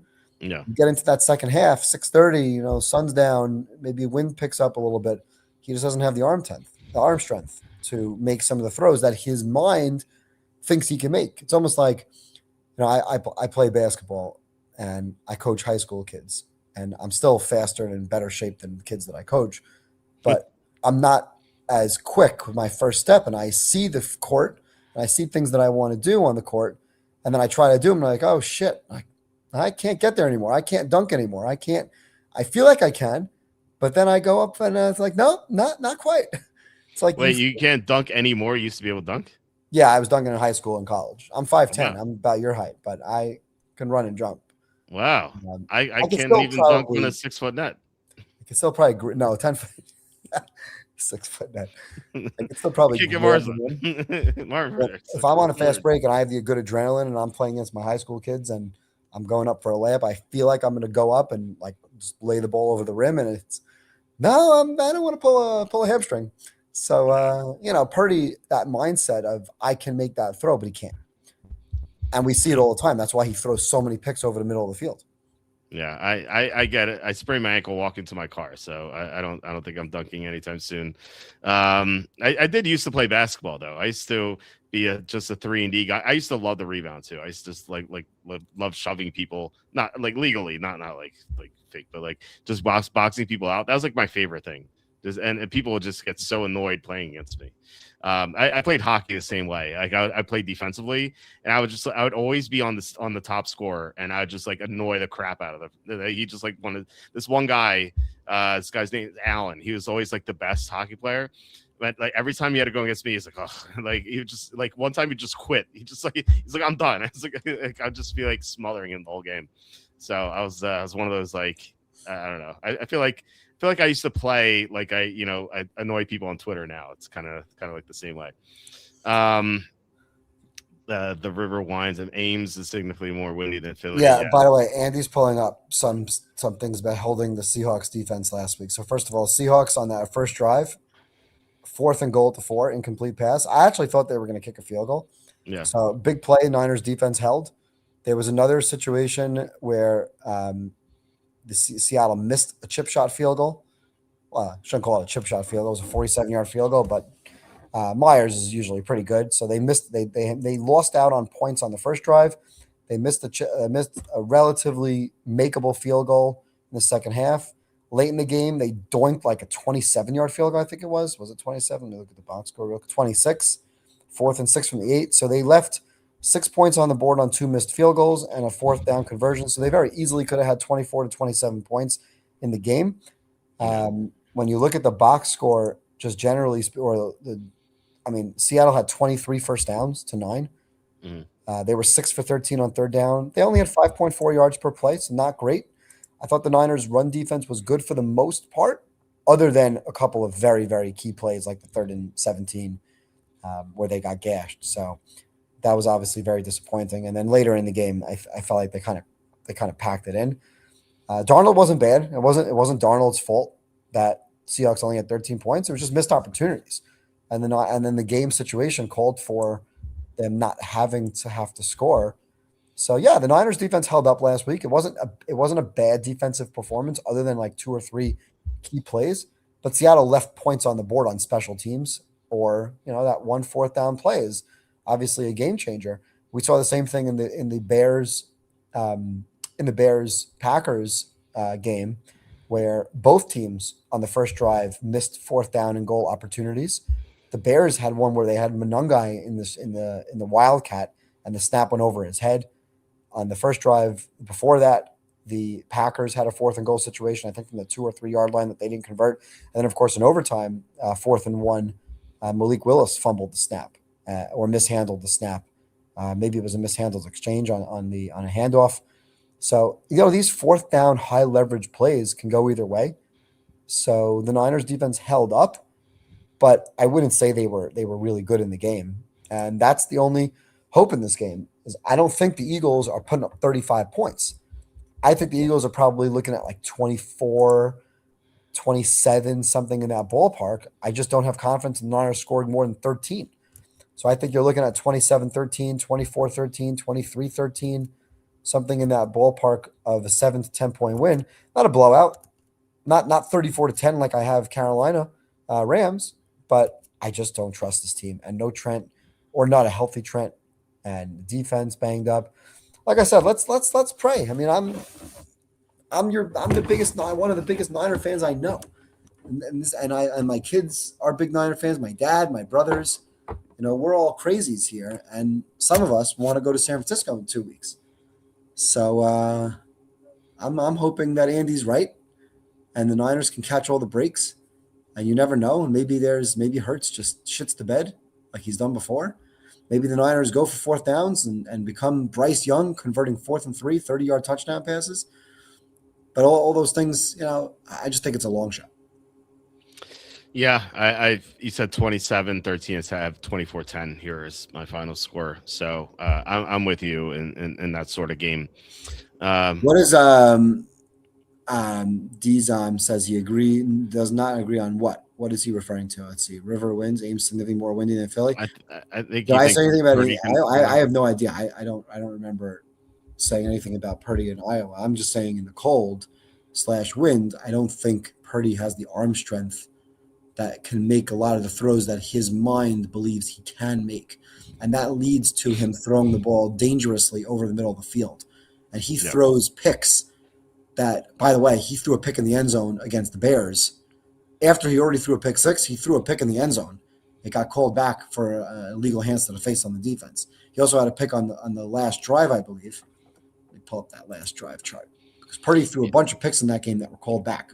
Yeah. So he got very, very lucky in that Bears game. So he was very good in the game, other than like 2 or 3 passes. And one of them showed up in the box score, and 2 of them didn't. Let me take a look here. I'm trying to see when this was. It was. Well, as you're looking, I like to talk about Iowa State. Like how many cold weather games they play in Iowa State this year? Like 1 or 2? Like because that I have no idea.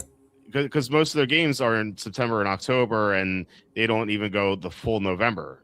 So like they might have 1 or 2 home games in November, but that's it. And then their other games are September and October and maybe August. So you're generally not going to see too many. It's not like to go to December and January like the NFL. Right. First of all, Philly win 27. I love the score. I have 27-13 or 24-13. So we're pretty much lockstep. Yeah. Why am I a pessimistic fan? What are you talking about? It's a trip to San Pessimistic Francisco. fan. I'm like, first of all, I'm a diehard fan. I happen to be very realistic. I'm a bettor, and I bet on the Eagles minus 130 and minus 2.5. Not because I think they're going to win, because I thought the line was bad. I didn't put thousands of dollars on those bets because I like the Eagles to win. I put thousands of dollars on those bets because the lines are ridiculous, and I knew that I can buy out of them if I have to, and I probably will at some point. But I'm not a pessimistic fan. I'm a realist. I very often think my team is going to win. I bet on my team throughout the season. I bet against my team throughout the season. When Walter and I talk about contest picks and betting in general, my fandom goes out the window. I bet with my wallet. Now, I have an advantage because I don't care to lose. I don't mind losing that bet because I'd rather lose. I want the team to advance. I'd be very happy to lose the money and my team advance. Trust me. I'd be even happier to lose money the second week and then go to San Francisco with my two sons. When I went to the Niners Lions championship game, it was one of the best nights of my life. And I'm a father of 4. And I don't know if there's many nights that I can remember more vividly than that. But I have flights booked. I have hotel booked. I'm not pessimistic or optimistic at all. I think this is the absolute worst matchup. If the Niners win this game, I'm absolutely picking the Niners next week. Yeah. I hope they're playing Carolina.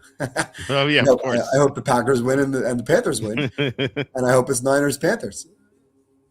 But if it's Niners Seahawks, if the Niners can go out and Fred Warner is back and Trent Williams is back, I would be optimistic about Niners Seahawks. I just don't think Niners Eagles is a good matchup at all. The Niners Seahawks, I'm not afraid of Darnold. What about Niners Rams? Niners Rams. Listen, the Rams the Niners here by 7. By the way, the Niners will take over that stadium, and they've had a lot of success against McVay. I don't worry as much about the Rams as I do Philly. Yeah, the Rams are a very worthy opponent, but I also know that they have problems with short yardage. So it's a different matchup, and also it's just not Niners Rams. Just always those games are always close, and the Niners will have 80% of the crowd. It will sound like the Indiana game tonight. Yeah, that's fair enough. By the way, there's going to be a lot of Niner fans in Philly. Yeah, I would assume so. Yeah, generally the Eagles they fill their stadium very well, but it's not going to be like a Rams stadium where there aren't that many fans. 4 kids, how do you find time to analyze these games? I'd like to know that too, because I have 2 kids. I could barely do it. It's my job. Well, my boys and I talk football all day long, so it helps when half of your kids are football half fans. My kids are diehard fans. Half my kids don't give a damn at all. Half my kids will. I'll bribe them by telling them if the Niners win, and they'll get to go shopping or something. So they'll come down and they'll root for the Niners for the sake of going shopping. Or I even offered my daughters, like, "Hey, do you guys want to go to San Francisco?" And they're like, "Nah." we're going to be away. We're going to be overseas next Monday. We're flying back to New York on Saturday night, and then my flight to San Francisco is Sunday morning. So we actually looked to see if there's a flight directly from where we're going, and sure enough, it's a connecting flight. It's the same flight that I'm actually on, but we're going to land around like midnight and then go home and then go back to the airport 4 hours later. So. If the Niners by some miracle play Green Bay on January 25th, we're flying home at midnight and then not going to sleep and coming home, unpack, repack, straight to the airport. That's awesome. That'd be a lot of fun. And, you guys have had Green Bay's number. I believe deep down the Niners can win. I'm going into the game as a fan. Until the Niners are behind, right now the game is tied. That's true. Right now the game is tied. And right now, like I said, as soon as the Packers lose, those flights get canceled. I get my money back. I cancel the hotel, and I move about my day. But until the Packers don't advance, and the Niners don't advance, my flights are still booked. Nice. Well, we may know a little bit Saturday night, and then hard to believe that in 24 hours, the playoffs, the 2 playoff games will be over. Yep. Kids go to school. My Twitter, which I don't really post much on X, but I know you've tagged me before. Mm-hmm. If you go to my profile, is that my profile? Yeah, there's 2 pictures in there. One is me and my boys at the Niners Lions game, and the other is my older kids, my son and my daughter, holding actually the shirt that I'm wearing now. Good teams win, great teams cover. Nice. Out the window at the whatever hotel that's. Well, it's probably at the Palazzo because it looks like we're across the street from the Mirage. Yeah, the dreaded long sleeve T-shirts, which I hope one of these years the Westgate will bring back the regular T-shirts because they've had long. Westgate hasn't had short sleeve T-shirts in like 12 years. Yeah, since 2012, I believe. I think that was or no, 2013. I think that was the last time they had regular T-shirts. They've had a long sleeve T-shirt 2014 every single year from 2014 onward. Right. So. Kids go to school for 6 hours, freeing up daddy's time. Yeah, daddy works also. He's got to run a business too. Oh, there we go. That's Love the it. Niners Lions game where Niners Lions. It broke my heart where because I had a 40-1 on the Lions to win the Super Bowl, and that went out the window at the blow lead. So those are some good seats. We sat 7 rows behind the end zone. That was a lot of fun. That's really cool. So see how he says somehow plays the Packers. He believes. I'm a fan tomorrow. I don't give a damn. My money doesn't matter. I'll pay a lot of money. You put me in those stands, I'll pay a lot of money to be there. So if that means I got to lose a bunch of bets along the way, no problem. That's great. In fairness to Walter and contest picks and the audience here and anybody that asks me my opinion about games, I'm always going to give you my honest opinion. And my honest opinion is where my money is on Eagles minus 130 and Eagles minus 2.5 because those lines are off. Yeah. And I do believe the Eagles will win because of the reasons I laid out. The schedule, the resume, the injuries, all the above. Can the Niners win? If they played this game 100 times, the Niners are not going to lose 100 out of 100. So why not this one? T-shirt was Westgate. Yeah. Do we then say Westgate? I thought it was Westgate. Oh, there we go. Yeah. I thought it was I thought I said Westgate, but maybe I misspoke. But they have not had a T-shirt since 2013, as we said. Was that a blue or was that the mustard color T-shirt? See, I don't know. The year I met Andy was 2014 because I had my friend Matt. He would enter for us. We split the entry. I think 2014 was the last year they had a T-shirt. I'm pretty sure it was blue or white. Okay, so maybe did I go 20? You know what? It was 2015 when I met Andy, not 2014, because 2014 I went to Tampa during the summer. So it was 2015 when my wife and I went to Vegas, and that's when we met Andy. Because Matt Vi, who was my original podcast co-host, is the first one. He and I would share a super contest entry, but then he said he was retiring from betting sports. So he had to sit down, and then he introduced me to Andy, and then the rest is history, I guess. So. Well, you didn't hedge your 40-1. You're way too intelligent not to have. Is that the 41 on the Lions? 40-1 on the Lions, yeah. Did I hedge? So what I wanted to do when the Lions were up 17 in that game, I wanted to bet the Niners, but my son, who was, I believe he was 9. I'm going to say a year old at the time, or like 13 months at the time. He was having this like major freak out. And like it was just a crazy night, and I really didn't like my mind wasn't in on it. Like I didn't have the mental capacity to do anything. It would have been hard for you to hedge that because the Niners were -7 going into that game.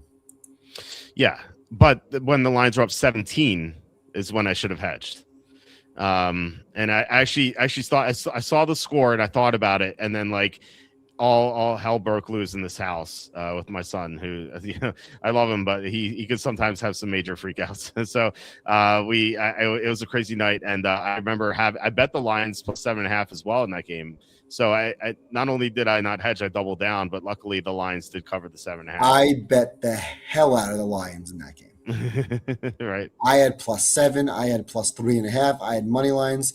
I was live betting money line, live betting 3.5s throughout the game. At one point, when the Niners took a 10-point lead, I turned to my older son and I'm like, "Shit, I got a lot of money on the Lions +3.5." So when the Lions scored late to lose by 3, that was what a glorious backdoor cover that was. I'm trying to look for You said all hell broke loose in your house with your son having a meltdown. Because Yeah. this is actually funny. Let's see if I can find something here. This is November. This is at the game. Here we go. This is 3:59 local time, which was almost 7 o'clock East Coast time. Halftime. I don't know if you could see it. It's my little son crying at halftime. Oh my God. The little guy, he's now 7. So this is 2 years ago. He was 5. And he was hysterically crying, just in absolute disbelief that we flew all the way across country to watch them lose. That's well, at least he had there was a happy ending there. So well, at least for 2 weeks anyway. Yeah, we understand anyway. feel that way. Yeah, exactly. So sometimes other things take precedent, but I definitely would have hedged even when the lines are up 10. I would have hedged there, or is it 14? I can't remember. Whatever. 40 to 1 to win the Super Bowl. That year they're 40 to 1. Yeah, so it's hard to really hedge that. You're kind of like playing the other team on the money line before. Well, when they're 17, you bet the Niners money line. Right. But when they're up 17 at that point, you're pretty confident they're going to win the game. Yeah. And then you still have to hedge the next game, right? That wasn't the final game. That's true. So you can't like buy out completely. At some point, I think I had a bet on the Chiefs though, as well. Okay. All right. Whatever. Yeah. Because was it that year? I think it was that year because was that the year the Chiefs played the Jaguars in the second round, or was that in another year? I can't remember. Because the year the Chiefs played the Jaguars in the second round, I had a 150 to 1 ticket on the Jaguars to win the Super Bowl. The Chiefs. That may have been 2022. The Chiefs beat the Dolphins, and then the Chiefs beat the Bills, and the Chiefs beat the Ravens. Okay, so that was that was the year before. Okay, so maybe I didn't have a ticket. So yeah, I had the year the Chiefs beat the Jaguars in the divisional round. I had a 150 to 1 ticket on the Jaguars, which I hedged with the Chiefs. I actually did hedge that one. I bet the Chiefs win the Super Bowl, and that ended up working out. So, did son lose a first half bet? My son, so Brandon, my little guy, he picks all the games, and I'm going to turn my computer. I don't know if you could see. There's helmets across here. Yeah. So he does the matchups every single week. So okay, he has the Niners Eagles, and he turns the helmet that he picks. So he has the Niners helmet turned. So he has the Niners winning. Okay. He also has the Steelers winning. He has the Jaguars winning, the Patriots, the Bears, and the Rams, for what it's worth. Okay. And he's just starting to learn about spreads, because the rest of the family is in spread pools. And he would say like, "Oh, I won," and my older son would tell him, "No, you didn't," and they would argue about spreads. And of course, 7-year-olds, we usually get them into the pool probably like around maybe age 9 or 10, when they start joining the pools. So right now, Brandon, my 7-year-old, picks without the spread. No, he did not lose the first half bet, but he is as pessimistic as they come. When the Niners are behind, he's going bonkers. Yeah. My older son was so confident they were going to win that game, and is such an optimist. It's insane. They're opposites. My older son not for a second did he think the Niners were losing that game. He doesn't think the Niners are losing any game. He will tell you till you're blue in the face. You will be convinced like this kid actually believes this team is winning the Super Bowl. He is shocked every year when the season ends. He's stunned, absolutely stunned. That's awesome. So it's nice to be. I always say, like, I look at him. It's like I really wish I had that kind of optimism. It's a great trait. Like he always believes. Yeah, beautiful thing. Yeah. So you're a young kid and you just believe in your team, and then he's disappointed, which sucks because the Niners should have been the Chiefs at least one of the 2 times. But it's great to be an optimistic fan and enjoy it, not just for the betting. And at some point you become numb to some of the losses, and let's win some money. Yeah. I guess I feel the same way when we're in Circus Survivor, and Andy can attest to this. I feel every year that I'm going to win Circus Survivor. And I am shocked when I'm out. Not when I'm out of entries 1, 2, 3, and 4, but when I lose that last entry, I just can't believe it. Even throughout that game, it's like, is this really happening right now? And yeah, just like reality sets in. It's like, oh shit, we actually are going to lose this game. So, future sportsbook, there's a future Billy Walters. My son Jake, my older son, wrote an entry, and when he was in 7th grade, he had to quote a famous person. And he wanted to do good teams win, great teams cover. So I DM'd Jay Cornegie, and Jay gave him permission to use it. So my son wrote a whole essay on good teams win, great teams cover when he was in 7th grade. Wow. I sent it to Jay, and Jay Cornegie retweeted it. That's awesome. Let me see that's so cool. That's really funny. We actually had a meeting. I have a meeting with my advertising team and other people who work for the site, Charlie included. We have a meeting like once a month. And before the meeting started, this was on Thursday. Before the meeting started, someone was like, "Oh, I introduced my son to Terminator the other day," and one other guy was like, "Oh, we just did can't even remember what it was. It was like Alien or something." And I'm like, how old are your kids? And one guy was like, "Oh, 12," and the other guy was 10. And I'm thinking well, I watched Terminator and Alien when I was like 7, first of all, and then I'm like, and I have my son and I are playing Resident Evil, so I'm like, my son just turned 4. We're playing Resident Evil, and then it's funny that you have the sports betting. It's funny that they do Terminator and Alien, and you're doing the sports betting, which is far better because you can make money on it. So right. It's definitely funny. Yeah, so, we're the degenerates that are learning. Exactly. But you know what? And for anybody who has kids, especially kids who are like middle school, high school, unfortunately, kids are learning how to gamble at a much earlier age now. And you watch any sort of broadcast, and you're going to see that they're going to tell you about the spread. And kids have accounts, and you might as well teach them. You teach them about math, discipline. It's not just here. I found it.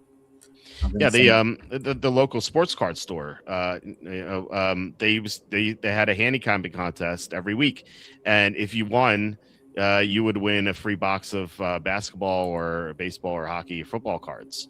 And I used to collect sports cards, and it was awesome. So the first time I ever entered, I was 15, and you had to pick all the spreads, and I think I went like 10-2 that week or something. And I won. And I remember thinking, "Oh, this is so fun." That's actually like how I really got into it. But the point is, like when I was 15, I was already doing it. So right. Yeah. Take a look at what I just sent you. If you could look at the messages. Yes, Andy's right, and sent him a bunch of swag. Yeah, Jay sent us a bobblehead of himself. He sent me and my son shirts from the Westgate. He sent us T-shirts, polo shirts. A couple of other things. I think we got a mug.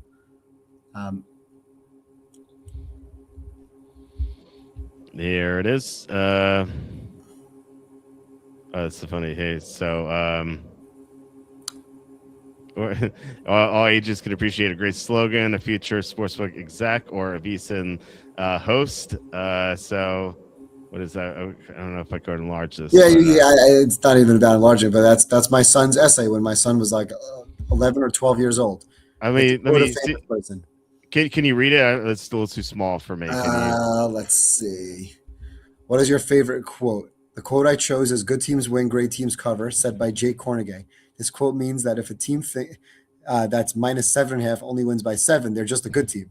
But a team that's +3.5 that loses by 3 is a great team. That affects me in Wendy Sue. So Wendy Sue is a league that we call Wendy Sue. Okay. Also known as Coast to Coast. You have to pick every game for a team to cover. On Sundays, Thursdays, and Mondays, I watch with my dad football, and we don't really care if the team wins. We want them to cover. As of right now, in Wendy Sue, I'm in 12th place, and the top 10 get paid. 2 years ago, I came in 2nd place and won $875. Wow. That's why I chose good teams win, great teams cover. So 2 years ago. So when was so my son he wrote that when he was 12. So when he was 10. That's a 10-year-old won at $800. Yeah, so let me get my trophy. I made a trophy for us. Dude, that's incredible. That's like, I remember when I was 12. So here's a trophy.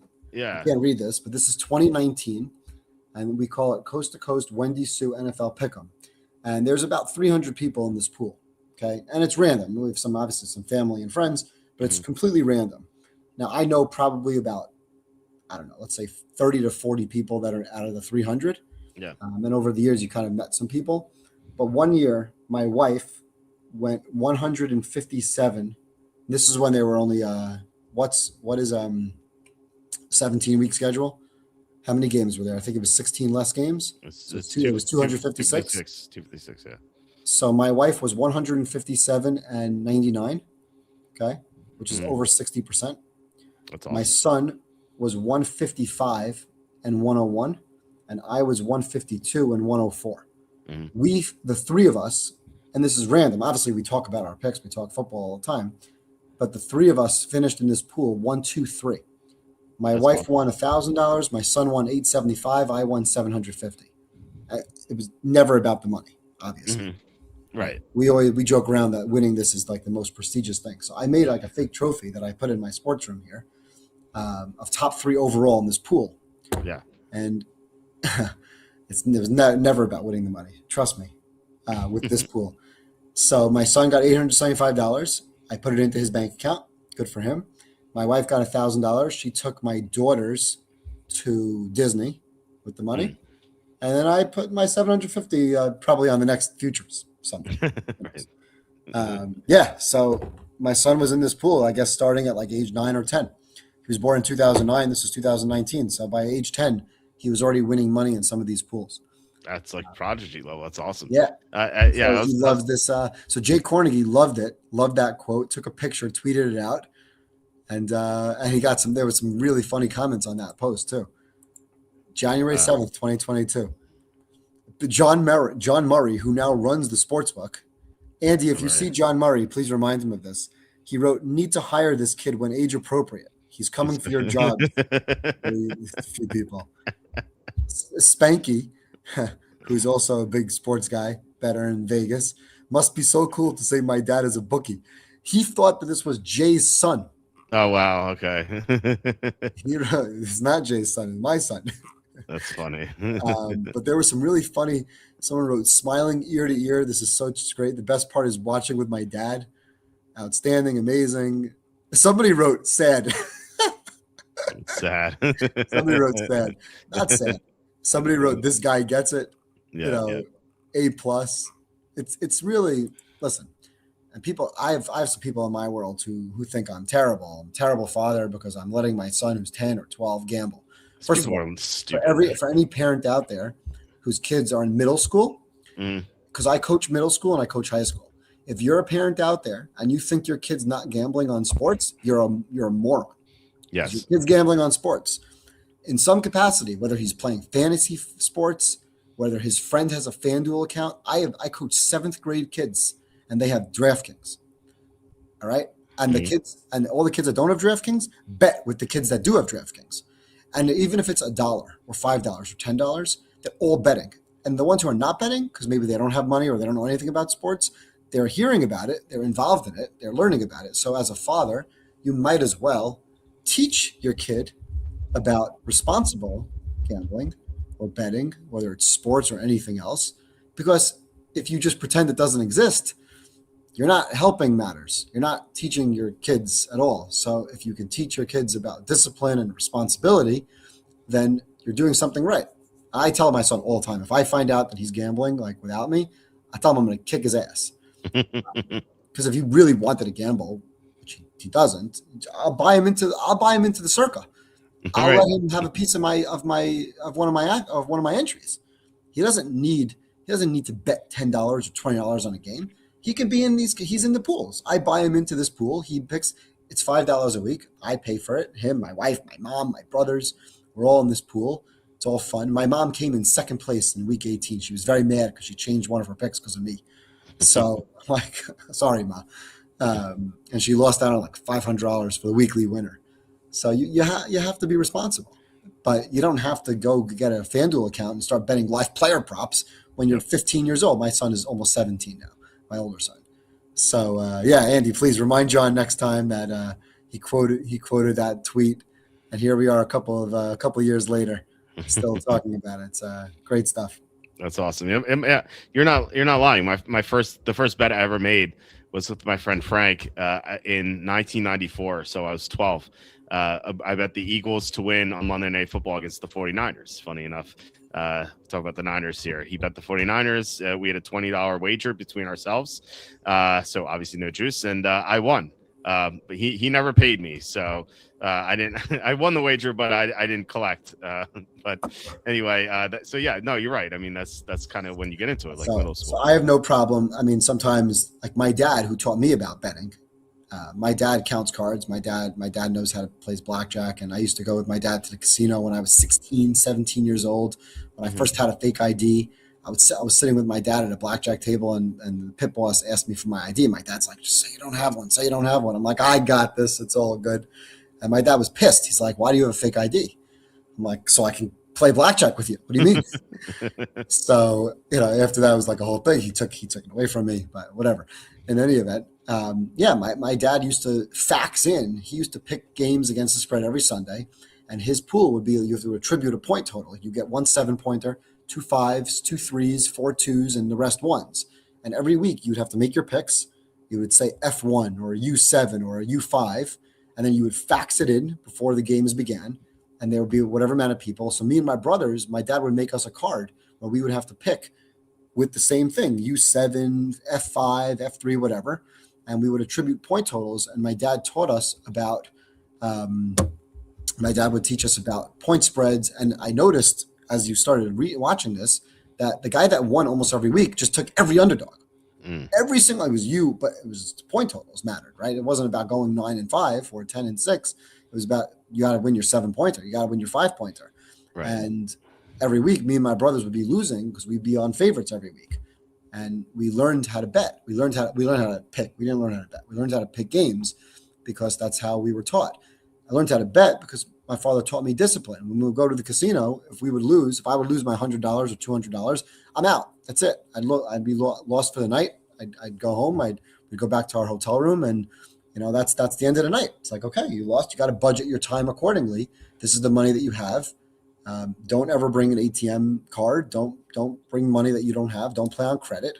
And we learned how to be responsible bettors. And then we learned football. We were the first customers for DirecTV when it came out because we're Niner fans. So we were watching all the games when there was no red zone. When you had to sit and watch the Jets or Giants or wherever you're from, you're watching your local game. We were immediately on the DirecTV with multiple TVs and watching more games. So, you learn how to do this responsibly. It's important. These are very important life lessons for kids these days. Did your mom serve you last? Did your mom serve you last at Thanksgiving dinner? Because my mom. You talked her into it. No. This was last week. This is 5 days. Next Thanksgiving, she won't forget. My whole family used to go to Atlantic City every Thanksgiving. We didn't have Thanksgiving dinner. We went to the casino for Thanksgiving. We got a block of rooms. My entire family would be watching games all day Thursday, and then the games would end. We go straight down to the casino. That's how you learn to be a responsible gambler. Hey, look, there's math involved and stuff like that. I'm all for it. I wish I'm teaching my son math now. I got him actually for his birthday. I got him one of those math computer things, like a small tablet where it'll ask you questions, and obviously there's like different difficulty levels. So it's like 5 + 1, and then you enter 6, and then it's like 2 + 5, and then enter 7, and then it'll do that. So I had one of those when I was this age, and I liked it. So he can learn math by looking at scores. Yeah, that's true. So I mean he's on that trajectory. So we'll by the time he's 10, 11, hopefully he'll be handicapping games too. Maybe my daughter too, hopefully. But I don't know. We'll see, because she's not as into Resident Evil as he is. So they have different tastes. So all right. Anything else? We're at about 2 hours.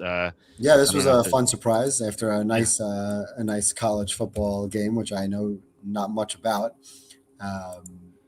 It's always fun to be like, I win $1,500 on a game on something I don't know anything about or much about. Exactly. That's awesome. I can't know much. I didn't know much about the teams. I didn't know much about what to expect. I wasn't overly excited to watch the game.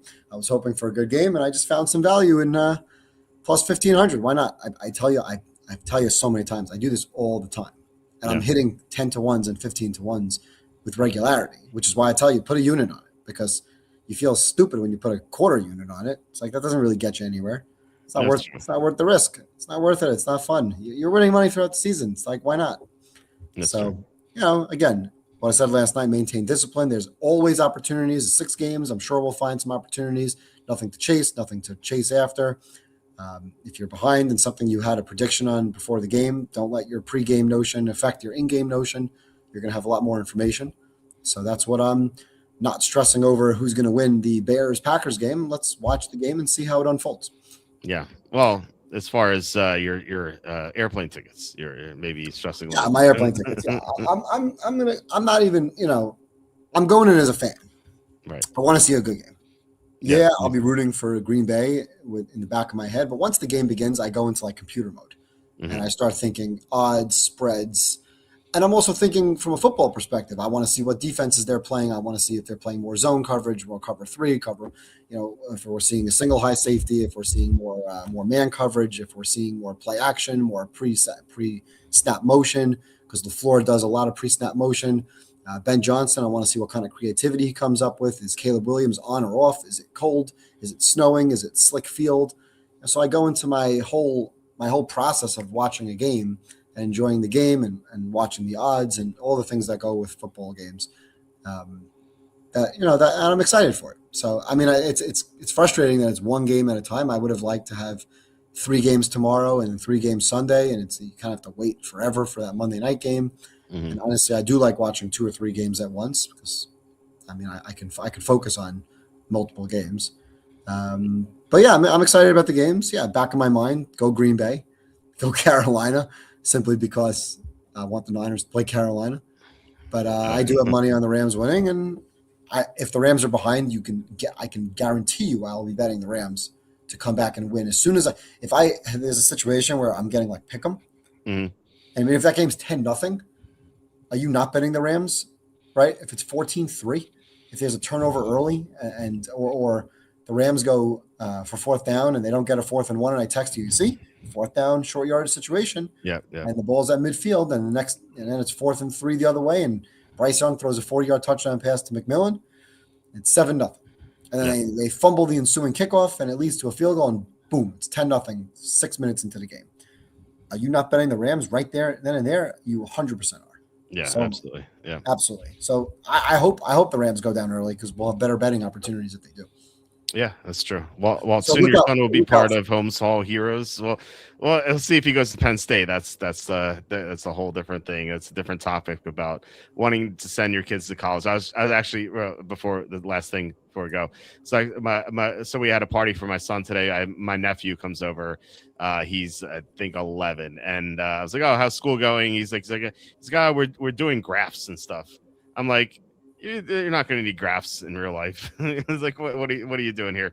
And my father-in-law's like, what do you mean you're going to need graphs? I'm like, when? Like, you're never going to need graphs. Like, I was like, what you need to do is figure out how to make money. That is the whole point of school. If you can figure out how to make money, then you don't need to go to school. At least, you needed to learn the basics. But like once you learn the basics, it's all like stupid stuff. Like, well, we talked about this last night. Yeah. What's a mitochondria? It's like, who cares? It doesn't matter. We just talked about this after we got off the air last night because I said to you, we're looking at colleges now. My older son wants to go to Michigan, right? And I told him, I said, if you get a scholarship, go wherever you like. Yeah. But there's no way I'm paying $95,000 for Michigan. It's crazy. And I don't want him to take out loans for student debt. And I told you my daughter, who's turning 14, she's not even in high school yet, she wants to go to University of Miami. And my son wants to go into engineering. So my son is very, very, very smart kid. And he wants to go into engineering. We'll figure something out, whatever. My daughter was also a smart girl. She wants to go to University of Miami, not because they won the football game tonight. And I asked her, why do you want to go to U of M? And she said, I want to go to the beach. And you laughed. It's like, you don't need to pay $80,000 to go to the beach. You could just go to the beach. You could go to the beach and you could audit some classes and sit in some classes for free. You don't have to pay $95,000 a year. Right. So it's a very difficult conversation that I'm about to start really thinking of, because I have a son who's a junior in high school who is looking at colleges. We're going down to Florida in a couple of weeks to look at a school in Florida. Yeah, we have to at some point go to. I wanted to go on Thanksgiving to Michigan, Ohio State, but it was just ridiculously expensive, and they didn't have any college campus tours on Thanksgiving weekend, so it kind of defeated the purpose of going down to.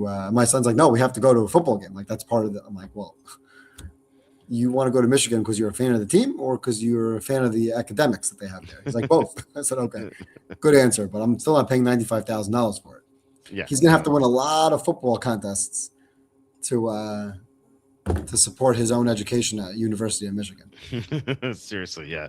No, it's you can get an education for free. It's the piece of paper that costs money, but like I said, if you can find a way to make money, then you don't need that piece of paper. So that's what it boils down to. So all right, guys, thanks for watching. Really appreciate it. Thanks, Evan, for coming on. Yeah, bonus. Yeah, I was gonna have to talk for an hour and a half on my own, but luckily you were able to save me from that. So really appreciate it. We'll be back next week, Tuesday, starting with Kenny, and then same schedule as always. At least I think so. But yeah, we'll enjoy the games. Hopefully, we win all our bets. We win some big props. Hopefully, and have a big. Hopefully, we lose the Niners, the Eagles money line. I hope not. Personally, I hope not. But let's see. I'll be happy for you if the Niners win, but I will be sad for myself. So, and I hope you win your best ball, at least one of your 120 entries for the $1 million prize. Yeah, I'm up to 125 entries already, and heading northward. I have 14 more hours to do these, so my goal is 140, 150. We'll see what happens. I'm going to do some more best ball drafts. Good luck, everyone.